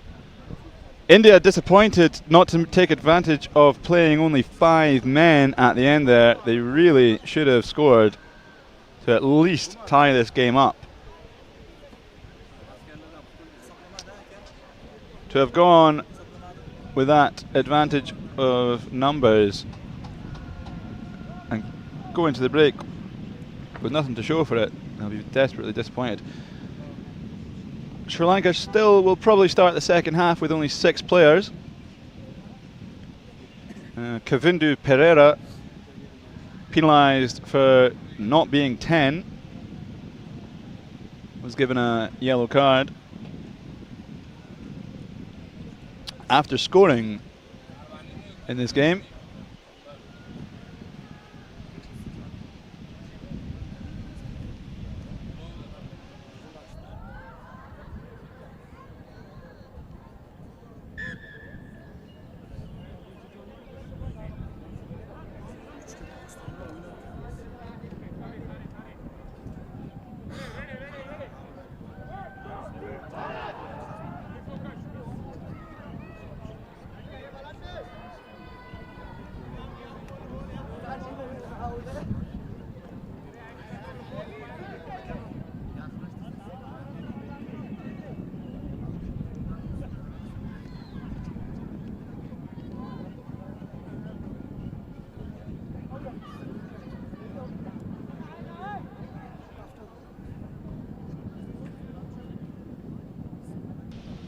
India to get us underway in this second half.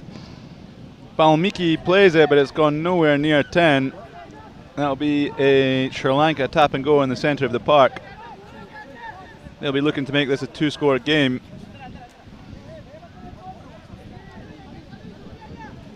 You'll see Sri Lanka rarely take a ruck. They'll always look to keep that ball alive, and they'll always look to avoid contact. And if that means run backwards, they will run backwards. Nice little switches to start it, moving quite laterally. Nice ball over the top. Takes the edge. I think he's out of touch. There he is. Good defense by India, ushering them wide. Looking to play quick. They do. Referee says play on.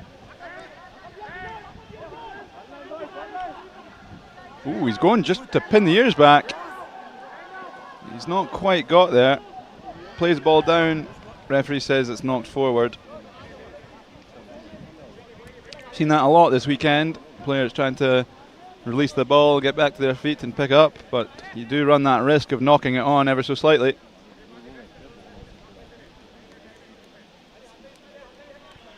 It'll be a Sri Lanka put-in on their own 10-metre line.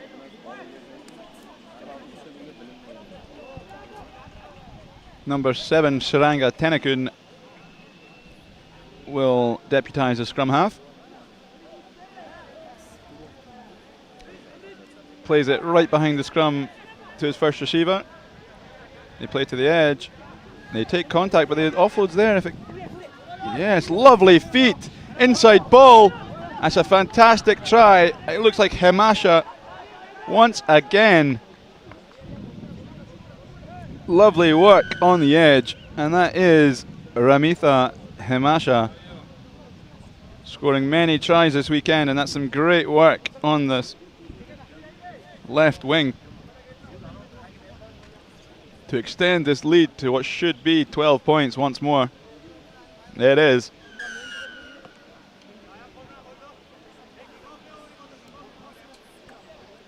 Lovely work near us in the commentary box by Shinath Surya Bandara, getting all over the place, this man. However, now it looks like his next place will be the bench. He's off. A few fresh legs for Sri Lanka, perhaps saving themselves for this afternoon's final. Trying to go 6 from 6 here in Tashkent. That kick looks a little bit long. Just bounces. Ref blows it up. Sri Lanka think it touched an Indian hand before bouncing into touch. Referees don't think so. Referees do think so, but denied the opportunity for the quick throw. I think they needed to have a little conversation as to what they saw. Tenakun with ball in hand. He'll throw and loop around. Sri Lanka opting to do a little kind of walk-in line out. Bit more active, bit more deceptive. Lift and no throw. Referee wasn't ready. I think it might have been a substitute on the far side. They play the same move and it's successful. Sri Lanka have ball in hand, moving to the centre of the park now. They switch. Good line, breaks through, and again it's Himasha getting a quick fire brace to really take this out of Indian hands. Number 9, Kavidu Costa, will get the next couple for sure. No bother. 3 minutes remaining, 19-point game. It is pretty much out of Indian hands now. Though India can see what they've done wrong, they'll be playing one another soon enough. Good restart. Oh, excellent take by India, but we're missing it here on screen. I'm seeing it right in front of me.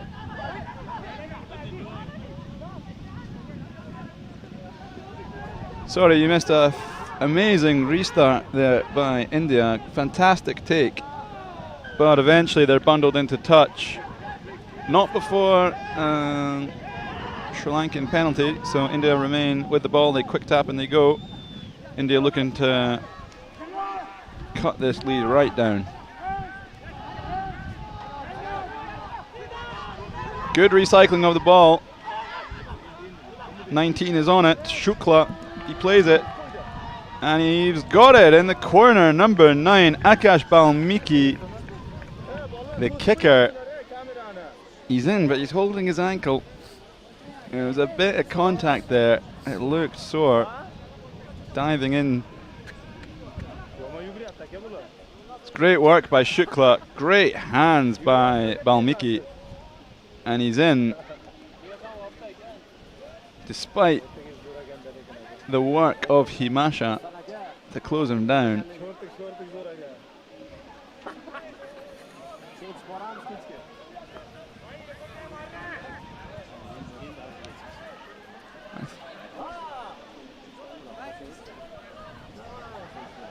Might be over after this kick. Not quite. I think we're going to see at least another play here. Referees marched them back to the centre circle, or centre spot. Balmiki resigns from kicking duty, hands it over to number 6, Rawat. Rajan Rawat will make or attempt a contestable kick. It looks pretty good, but well taken. Sri Lanka with their lifters in the right place. Sri Lanka spin it wide. Madhusanka is finally on with his long mullet style haircut. Bursting through the centre. Sri Lanka go. It's number 5, Dange, and he's going to go all the way. Put an exclamation mark on this Sri Lankan victory. Sri Lanka setting the tone for the final in a few hours this afternoon.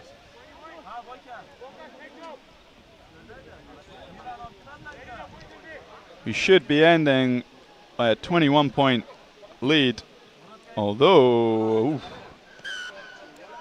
Mutunayake sneaking it inside the right upright to get a 3 converted try-point lead.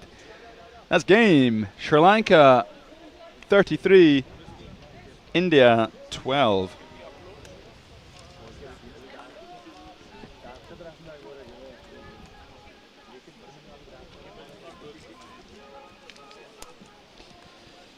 So we'll move back to the women's fixtures next.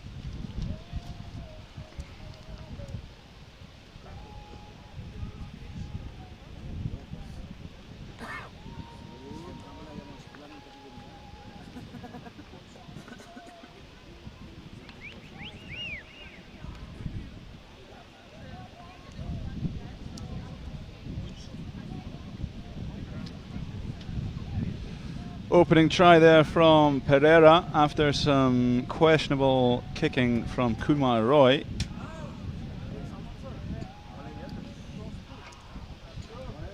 Pereira, however, would see the sin bin later on, but it wouldn't matter as Sri Lanka storm away to a 21-point victory, 33-12. Next up, we have our final round of women's matches. We will be taking a quick break. Kyrgyzstan versus Uzbekistan is the next scheduled match. However, Kyrgyzstan have pulled out of this weekend's tournament following day 1. They did have a rather rough day at the office, as I've said. Not able to get any scores to their name and receiving quite a few. They've experienced a difficult tournament and some injuries as well. That therefore has put them out of action. Uzbekistan will have to wait and will most likely be competing in the 3rd, 4th playoff. Kazakhstan playing Mongolia, and again a wonderful matchup of this same very fixture, but in the women's category. Sri Lanka versus India. Don't go anywhere for these women's games. Mongolia, Kazakhstan to follow. Kyrgyzstan, Uzbekistan is scheduled next, but will not be taking place. Get a quick bit of food, go to the bathroom, whatever you need to do. That's what I'm going to do, and I'll be back with you in about 10 minutes.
Just if you're joining us now, we're going to take a quick little break. Kyrgyzstan versus Uzbekistan was the next scheduled match. However, Kyrgyzstan have had to pull out due to too many injuries, not being able to field a squad.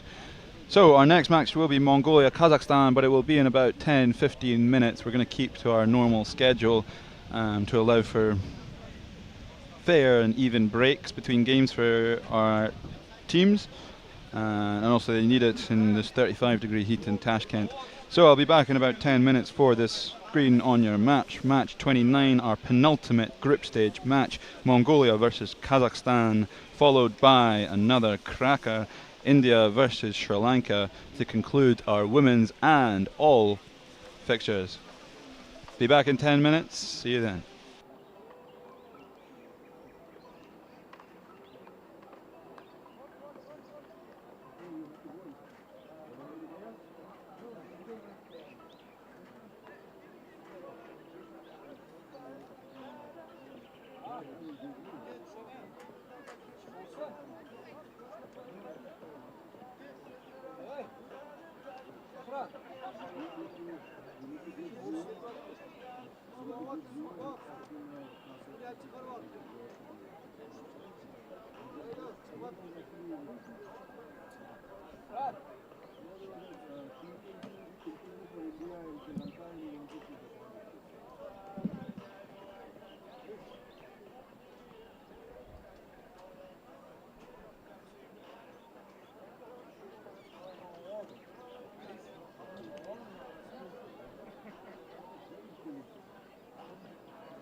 We are back in action.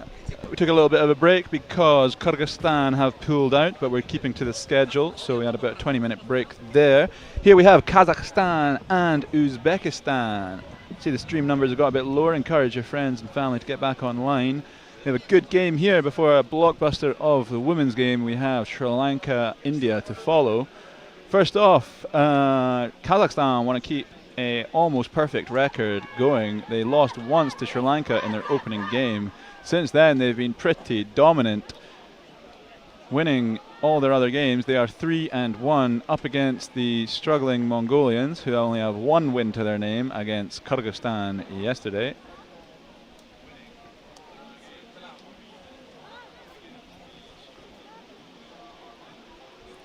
Mongolia almost got themselves a try at the end of their last outing, however just dropped it on the try lane after some really hard work. That was against India. They lost about 33-0, but it really should have been 33-5 or 7. Kazakhstan will get us started, overloading on the left-hand side. Doesn't look like Mongolia are too responsive to that, and they might try and get this retake and ship it out left. Well, they'll have a numbers advantage. We'll see how this kick goes from number 13. Let me get my team sheet out. Second last game here. We have this game followed by India, Sri Lanka in the women's. Then we're going to take an hour-long break before our finals.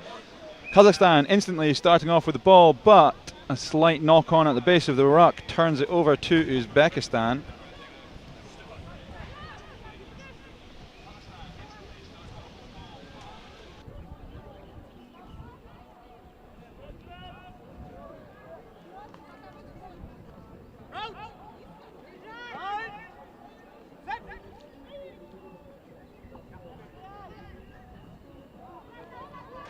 Good push by Kazakhstan, but the referee's going to call for a retake, or a penalty in fact. Mongolia tap and go quickly, they spin it left.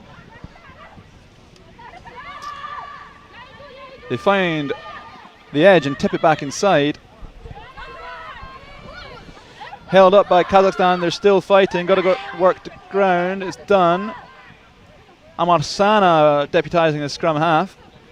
Good overload on the left hand side, they can make most of it. They cannot, referee's going to call knock on. Just into Kazakh territory, they give the ball over. Kazakhstan put in about a minute played here in the first half of our penultimate round robin game. Lolita Buteris with the put in.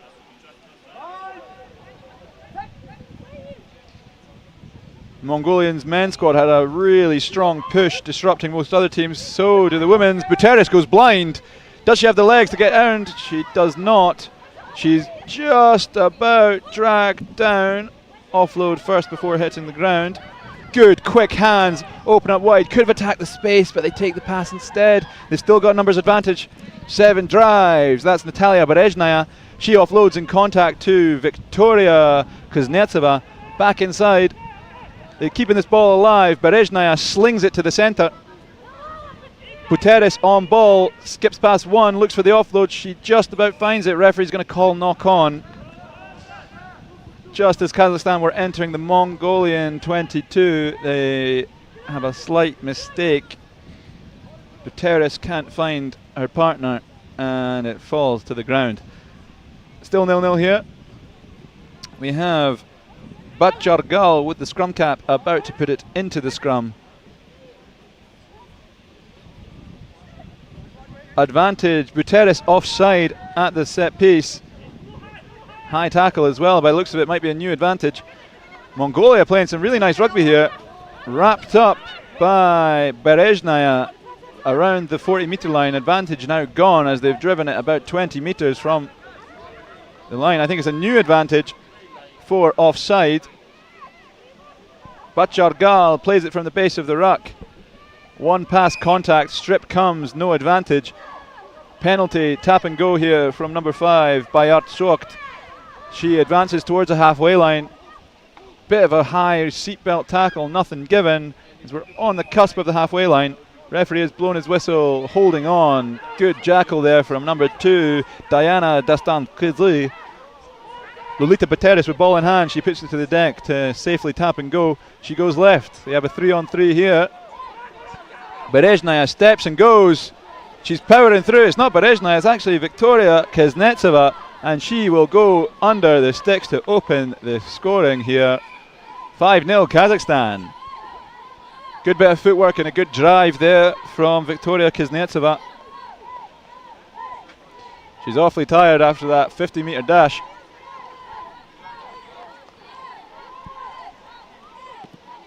Kick is good from Lolita Bateris. 7 points up are Kazakhstan. They will return this to Mongolia. It wasn't Lolita Bateris, in fact, it was. What number are you? 5. Is it 5? I need my glasses.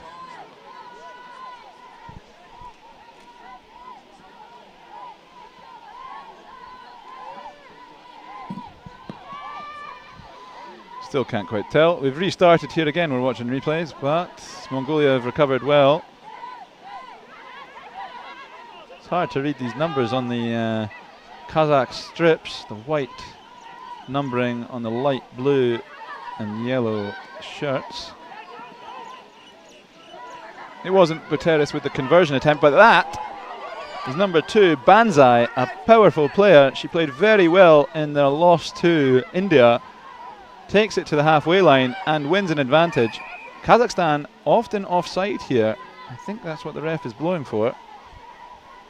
Multiple occasions. Kazakhstan have got to be careful here.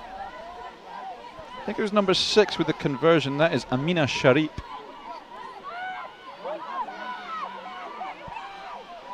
She converted the try from Victoria Kuznetsova. Mongolia just passing before contact. Spinning it now to the centre.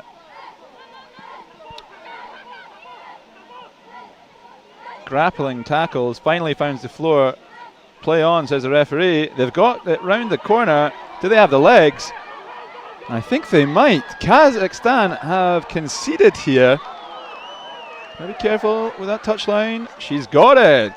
Fantastic try around the edge by Rakcha Bazar. Number 7 from Mongolia. They are fighting here to cause quite the upset. Kazakhstan should be in the final, but a loss here could really disrupt things.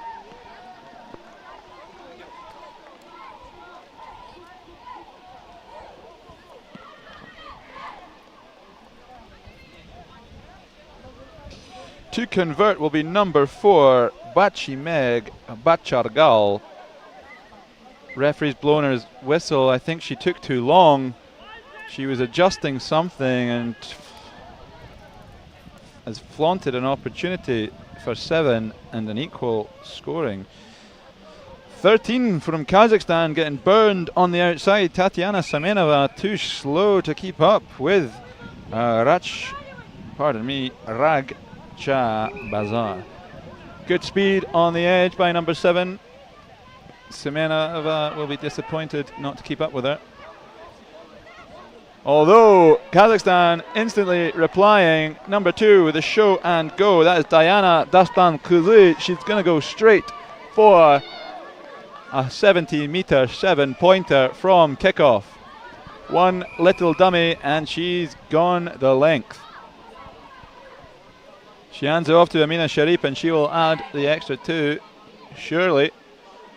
No problems there, and instantly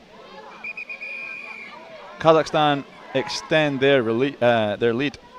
Half time here, 14-5. A little bit shaky there from Kazakhstan, but they conclude well, adding another 7 points. Dastan Kuzi with the coast-to-coast try to reply the Mongolians opener. To the Mongolians opener.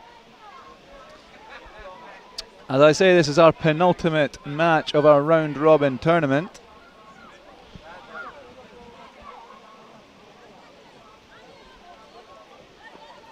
Following this, we'll have a cracker in Sri Lanka versus India. Sri Lanka remain undefeated in both the men's and the women's game. India, however, disappointingly lost their first 2 games against a strong Kazakh and Uzbek sides. Great try to open the game here by Victoria Kuznetsova. Strong handoff and even stronger legs to just keep driving through, and under the post she went.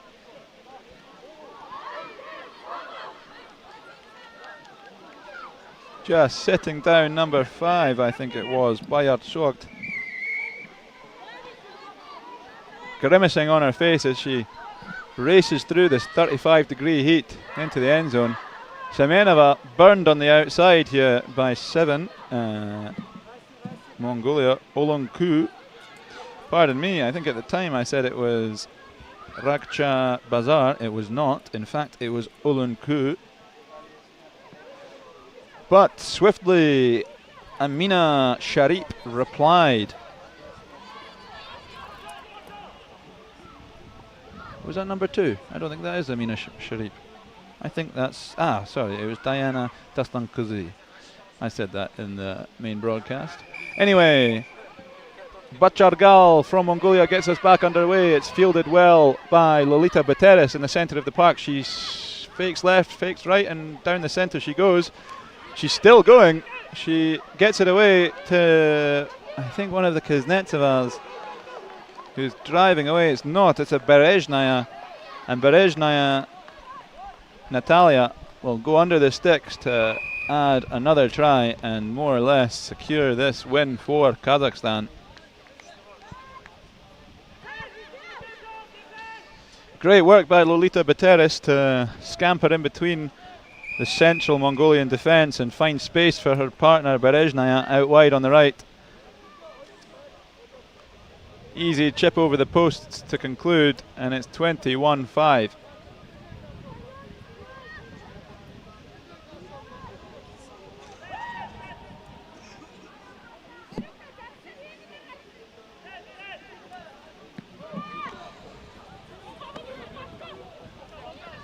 Restart knocked back by Mongolia, then they retain the ball. Bachargal drives centrally, draws in some players. Big looping skip pass to the wide winger.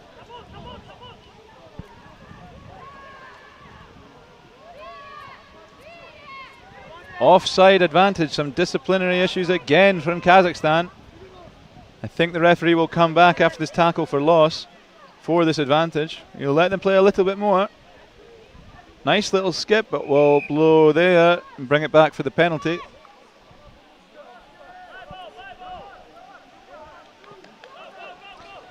Penalty marked at the 10-metre line of their own half. Mongolia tap and go. Nice quick pass to Banzai, who's quickly chopped down and presents well enough that Bartsak can get a hold of it. She finds her winger and try scorer Ulunku. Ball's there, nobody's... Ooh, referee does blow his whistle. I felt like for a second people were sleeping. Don't think it was releasing on the deck there. Successful jackal, I believe, from Kazakhstan. Buteris gets us underway with a low pass to Dastan Kazu. She picks up well off her toes and the Kazakhs spin it out wide, but then they fail the switch and I think the Mongolians have got on top of it. Referee blows his whistle for not releasing or not rolling. Tap and go. The Mongolians up the centre. Almost to the 22. Big hit coming. Shot on her. Rib tickler there. It was a solid shot, I think, from Berezhnaya, Natalia. But advantage not coming. I think another offside, but yet not a card to be seen. Kazakhs disrupting in defence. Banzai comes flying in for the loose ball. Referee says play on. It's a 1v1 on the edge. Ulunku draws in 2 and gets some extra yards to go. Small pass to Banzai, the powerful, short, scrum-capped player. She forces that presentation back and they've still got it. Penalty coming. Take a few steps back and they tap and go. Mongolia still in this game. They are at 3 scores behind. Straight off her feet, not called. It's open. It's a porous Kazakh defence, allows Bayatchok to scurry around and get it under the posts for what should be a 7-pointer. If Mongolia hurry up here, they still have time, although there seems to be a lack of urgency. The last kick, they ran out of time. Posted in! It's a fantastic little chip, and 2 points to Mongolia. Well done to Bayatchok, just moving the ball laterally, faking it. And I think it was Amina Sharif, just didn't know where to go, caught in no man's land. Bayatchok just circling the ruck and kept circling all the way around under the posts. Restart goes, and the Kazakhs have fielded well. Good little offload on the edge. We're looking at Milana, no. I think it's Angelina Kuznetsova has broken free and dots down to once again reply to a Mongolian try with an almost instant Kazakh try of their own.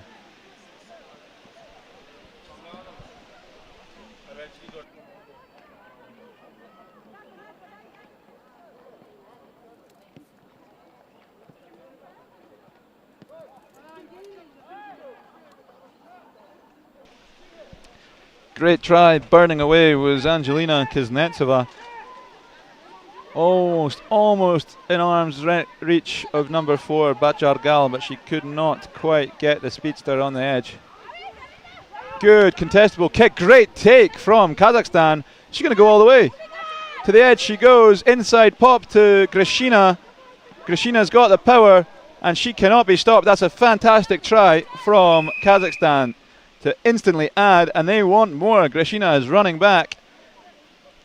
I think she's just come on with an instant impact with the support of, I believe, Tatiana Semenova gathering that restart perfectly, powering to the outside and offloading into Grishina. Time's off as we see some substitutes quickly, or an extra ball in the picture, I think.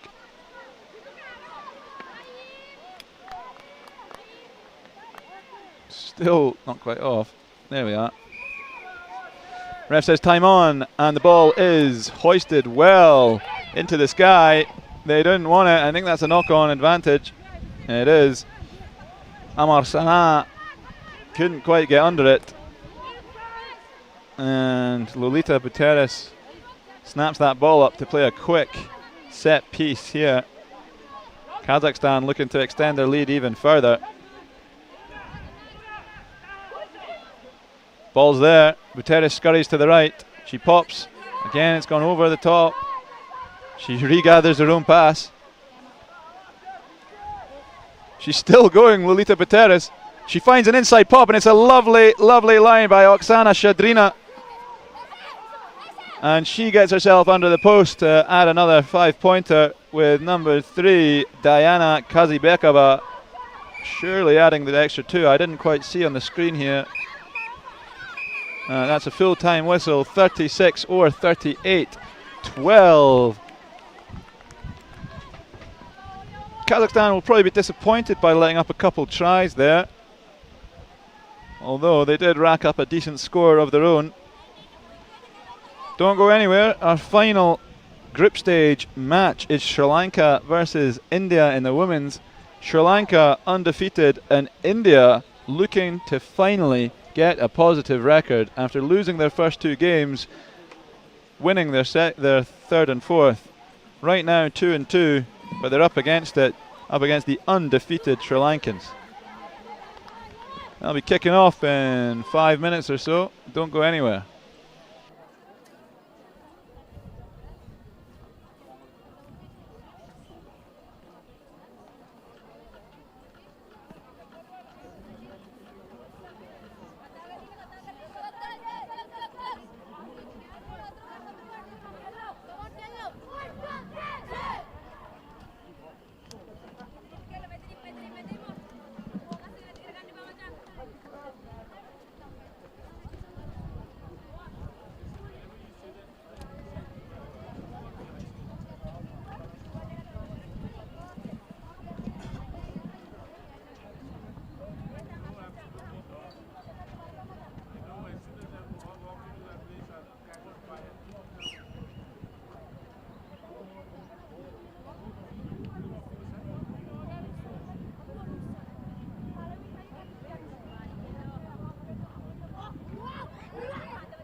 Okay, here we go for the final group stage match. We have Sri Lanka versus India.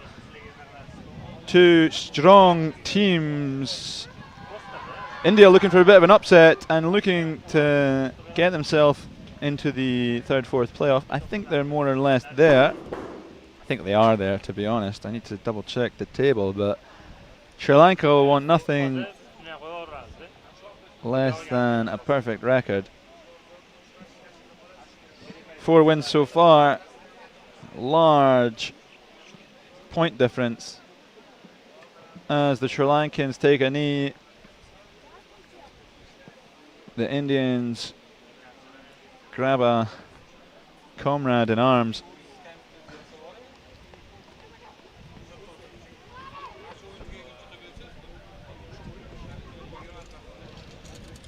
Here we go. About to get underway this final match of the group stage. We will be taking about an hour-long break after this, then beginning our playoff matches.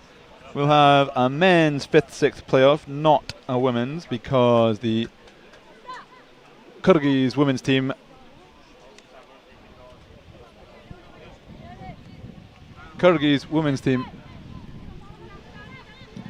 sorry, a bit of technical difficulty here, trying to sort something out. I think everything's good. Stream, I hope, is up and running, just as India get us up and running here. Bit of a miscommunication to start the game. Local referee Vladimir instantly puts his arm out. Sri Lanka got to be disappointed with that for a beginning. Scrum down, India halfway into the Sri Lankan half. Big push coming from both sides. So much for waiting for the ball by the looks of it. Offside advantage. India looking to take the lead straight away. Mahak, I think that is pinning her ears back to the corner and beats the speedster in Indisha Pereira. And that is a try to take India into the lead instantly here at the Sports Complex of the Ministry of Defence of Uzbekistan. Fantastic start from the Indians. A bit of a shock there. Sri Lanka, miscommunication, giving the ball away, straight away. Can't even take the restart. And here, I think it's Orion, number 4. Or is it number 9? It might be number 9, hands that. But Mahak with the speed to the corner. No catching her this weekend. If you give her the space, she will take it.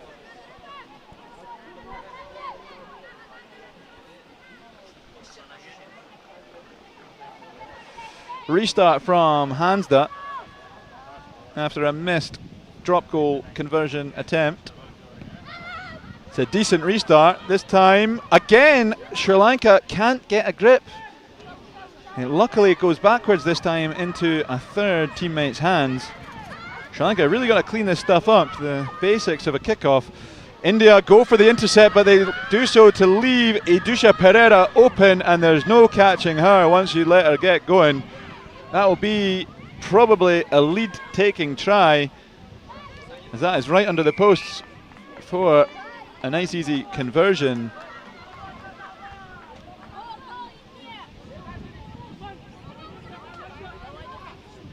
Idusha Pereira once again blistering away to take the lead. I think India just got to be more disciplined there, going for the headline making intercept, jumping out of line and leaving quite the gap for Idusha Pereira to just blitz on through, as she's done all weekend. Sri Lanka taking the 2-point lead and will restart by probably hoisting a contestable ball here by Rasan Jali. She's got a very good boot on her. I only see 1, 2, 3, 4, 5, 6, 7. No, it's all good. Goes a bit deeper, just about taken. Flat ball into the centre to Chanel Crizzle, sorry. She does fumble it in contact, and Rasan Jali scoops it away into the Indian 22. Hands are on the ball, but it's there for them. They have a 2-on-1, but she's eating up all the space, just bringing the defender with her. And Idusha Pereira can do it alone. Number 11, Athira KP, ate up all of Pereira's space by just moving laterally, not fixing the defender. But even once she did give it to Pereira, Pereira can make a try out of nothing, as she's just done once again. Athira KP with the assist.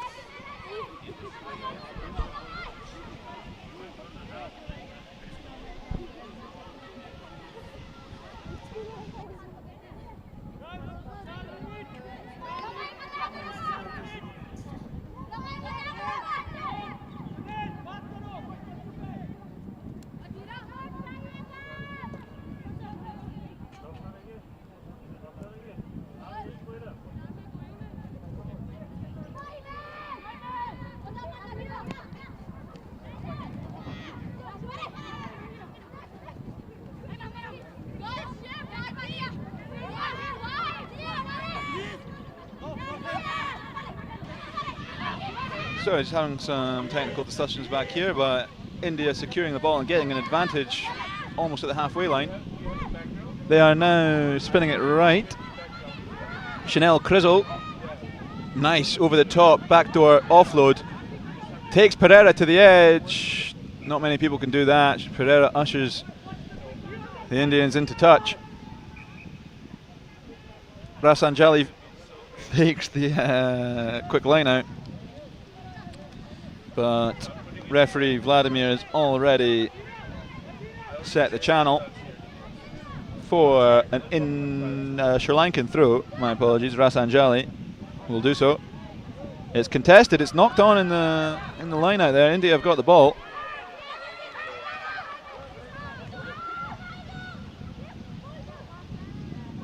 Well, spun away out of contact. Number 6 there, Arayan. Suman Arayan. India looking for space out left. Here we have Mahak, the speedster, up against Idusha Pereira. Forcing the offload? No, she'll take the ruck. Hansda takes contact, fights to the ground well. Rasanjali can't keep her up. Krizzle comes crashing in.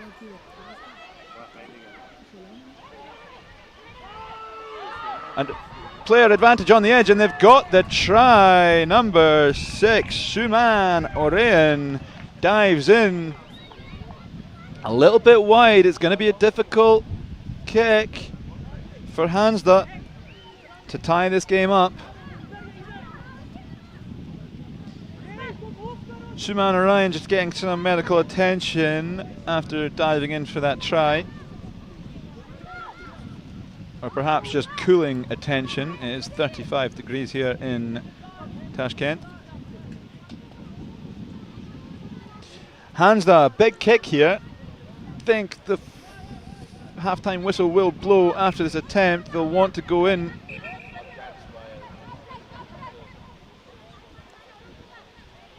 Referee is signalling they've spent too long.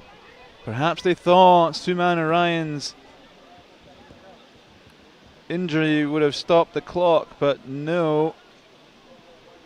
Wasted opportunity there by Hansda. A couple teams now are taking too long to get the conversions down. Losing perhaps a crucial 2 points.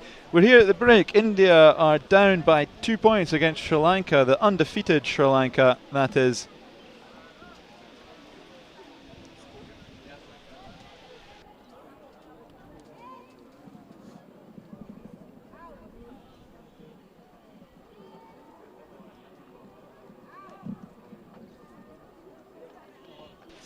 I think I might have misspoken earlier saying Sri Lanka have a perfect record. They don't, in fact. Their last game was out against Uzbekistan, which they drew 12-all. They are undefeated, but 3 wins, 1 draw, no losses. Not quite the same. So instead of 12 points, they are currently on 11 points because we are using a 3 points for a win, 2 points for a draw, 1 point for a loss system.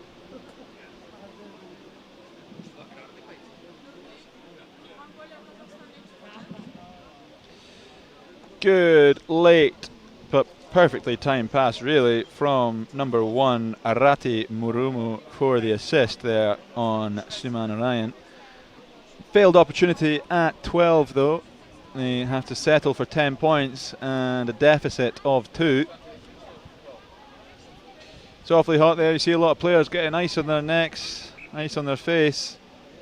It's 35 degrees here in Tashkent and the sun is pretty unrelenting. It's starting to poke out of the clouds that are sparsely spread across the sky.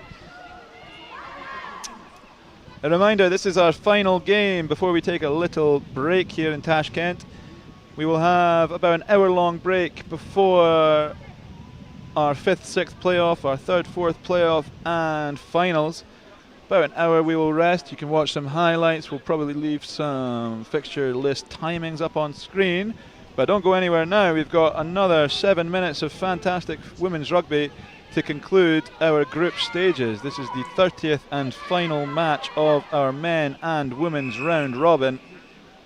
Rasanjali gets us underway. It's fumbled by the Indians just as the game started with a Sri Lankan fumble. The Indians start the second half with a fumble off the restart of their own. Rasanjali collects the ball and she'll put in this scrum just inside Indian territory.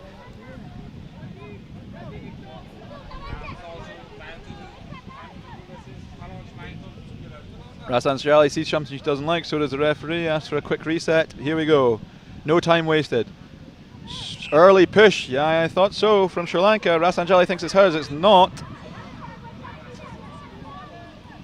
Early or uneven push there from Sri Lanka. Hansda taps and goes just outside her own 22. Back to the 20 it goes. Crashing goes Crizzle once more. Good offload, drawing in 3. They have numbers on the right if they can use it. But again, some basic handling errors. I'm sure it went forward. Referee says no, and they're away. 7 goes flying down, and that's Piploda to take the lead. 15-12. First time this game India have taken the lead. No, that's a lie, actually. They started off this game with the lead. Mahak, number 2, the speedster, opened up the scoring to give India the lead. But here they return to put Sri Lanka in an awkward position. Their first loss as it stands. Although Sri Lanka's position in the final is all but confirmed, I believe. Actually, I'm not sure. I have to have a little look at the table as it stands. We'll have that with you before we go. We'll confirm the playoff fixtures at the end of this game before we take a 40-minute to hour-long break. Well defended by Chanel Crizzle. Wrestling down the attacker on the 22 metre line. Good defence again. Number 2, Mahak, with a solid chop. Ball's loose. Ball is even looser now. Sri Lankan scrambling back into their own half. She might have been held. Referee says no. Works her way back to her feet and is hoisted up and down. Rasanjali slings it back to her 5 metre line. They play left. Pereira is wrapped up inside the 5. This is excellent defence from India, the best I've seen so far. Can they keep them here? They can. Just about, maybe not. Breaking away, the Sri Lankans go. And she's going even further. Number 9 is breaking and going and going. Krishna Kumari, she might go all the way from end zone to end zone. She's gone. Some excellent Indian defence, just completely unlocked by Krishna Kumari. She waits and waits, and no Indians seem to want to pressure her until finally Hansda comes to force her to put it down. That ties it up as it stands, but a gimme of a drop kick as Wijethi Laka comes in to pop it over.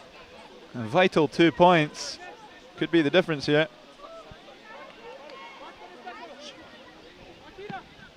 Straight down the middle it goes, and 19-17 is the score.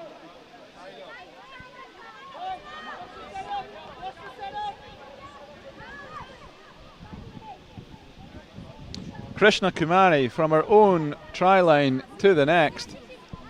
100 metres. No one stopping her. Was really good Indian defence up until that moment. They pushed them back from the 22 onto the try line, but Krishna Kumari gets away. India looking, assessing options. To the boot they go. Quite a rare circumstance. Ooh, I thought she was going to get a boot ahead. Knock-on advantage given. India recover. Into the Sri Lankan half they go. This is one of the closest games we've seen all weekend. Fakes it, draws the dog leg out of the Sri Lankan defence, and again a drop ball. India doing the basics not quite perfectly. Referees want to have a little conversation about something here.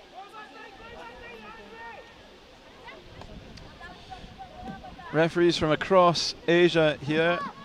Lawrence from the UAE on the touchline, and Vladimir from Tashkent. Knock on from India, the result of their quick discussion. Sri Lanka put in it will be. They hand it over to number 12, Disanayaka. Wijethi Laka, the hooker, who also can kick pretty well. Low, powerful scrums from both of these sides. No early push this time. They spin it out. Tight lines from Sri Lanka, held up well by the Indians. Slow ball coming. Good hands. A little bit too far behind. They pick up well and they go again. Good feet in the centre by the Sri Lankans.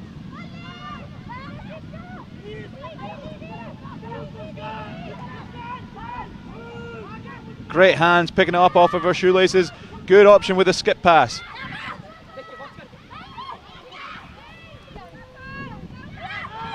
Sri Lanka recycling well. They have space in the middle if they can find it. They take contact instead. Vijeti Laka gets the offload. They have it. Number 12 on the edge, Dissanayaka. Gives a bit of a hostile pass to number 3.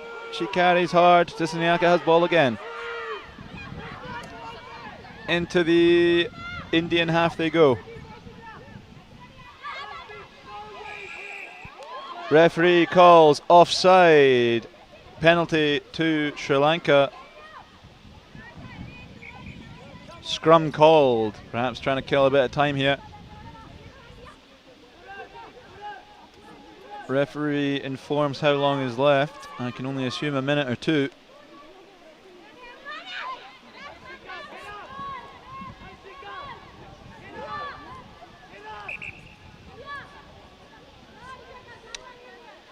Referee's just checking something that's out of view for me. I cannot quite see the left-hand side of the pitch. Keeping all of our electrical equipment cool in this heat. We have a curtain and fan up and it's blocking the left side of the pitch for myself. So if any action happens there, I see what you see. Sri Lanka put in at this scrum just inside enemy territory.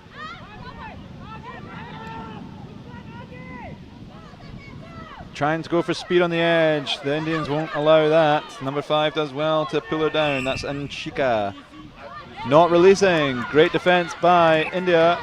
They're marched back 10 for perhaps accidentally kicking the ball, but kicking the ball nonetheless. Rima Orion is now on the park. They call a scrum. Again, just inside enemy territory, but this time Sri Lanka. Indian put in off of their own penalty. Choose not to go for a touch or the tap and go. Instead,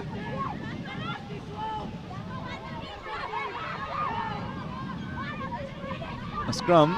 It's killing and eating into time a little bit. I assume the referee has called time. Rima Orion to put the ball in. Clean, and I think it's going to call an offside advantage. He does. Free ball here for India. Hansa drives and draws and passes Mahak, the speedster, into the corner. She goes. Sri Lanka staring their first loss of the weekend in the face as Mahak goes over to take the lead. India jumping ahead, advantage being played. They go for it and they get it. May well have been the last play of the game. This could be quite the upset. And as far as implications go for this tournament, I'll have that finalised for you in a second.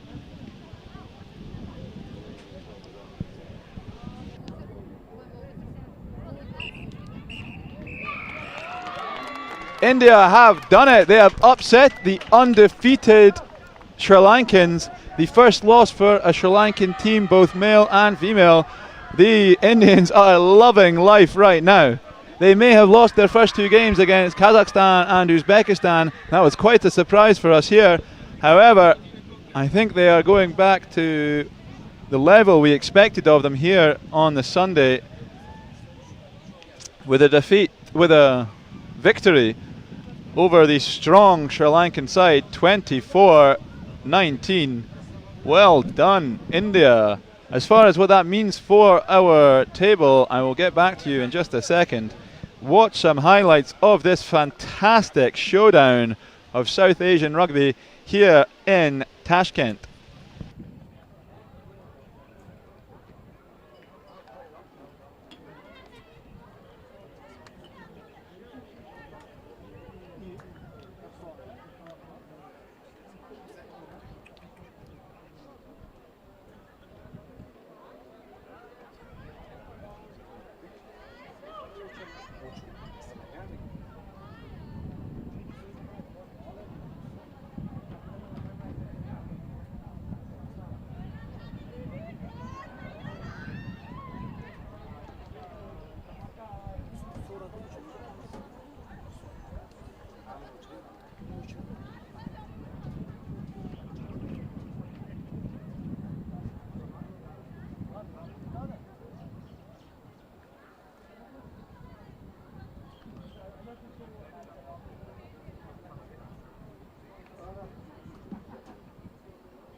Okay, so we have confirmed playoff rounds.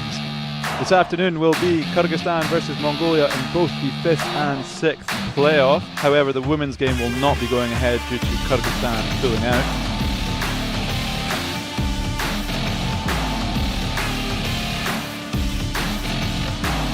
We'll have the graphics up in a minute, but I will just tell you if you're still hanging about. We're going to take about an hour-long break. As I said, Kyrgyzstan, Mongolia in both the men's and women's 5th, 6th playoff. That will only be played by the men, however. The women's game will not go ahead.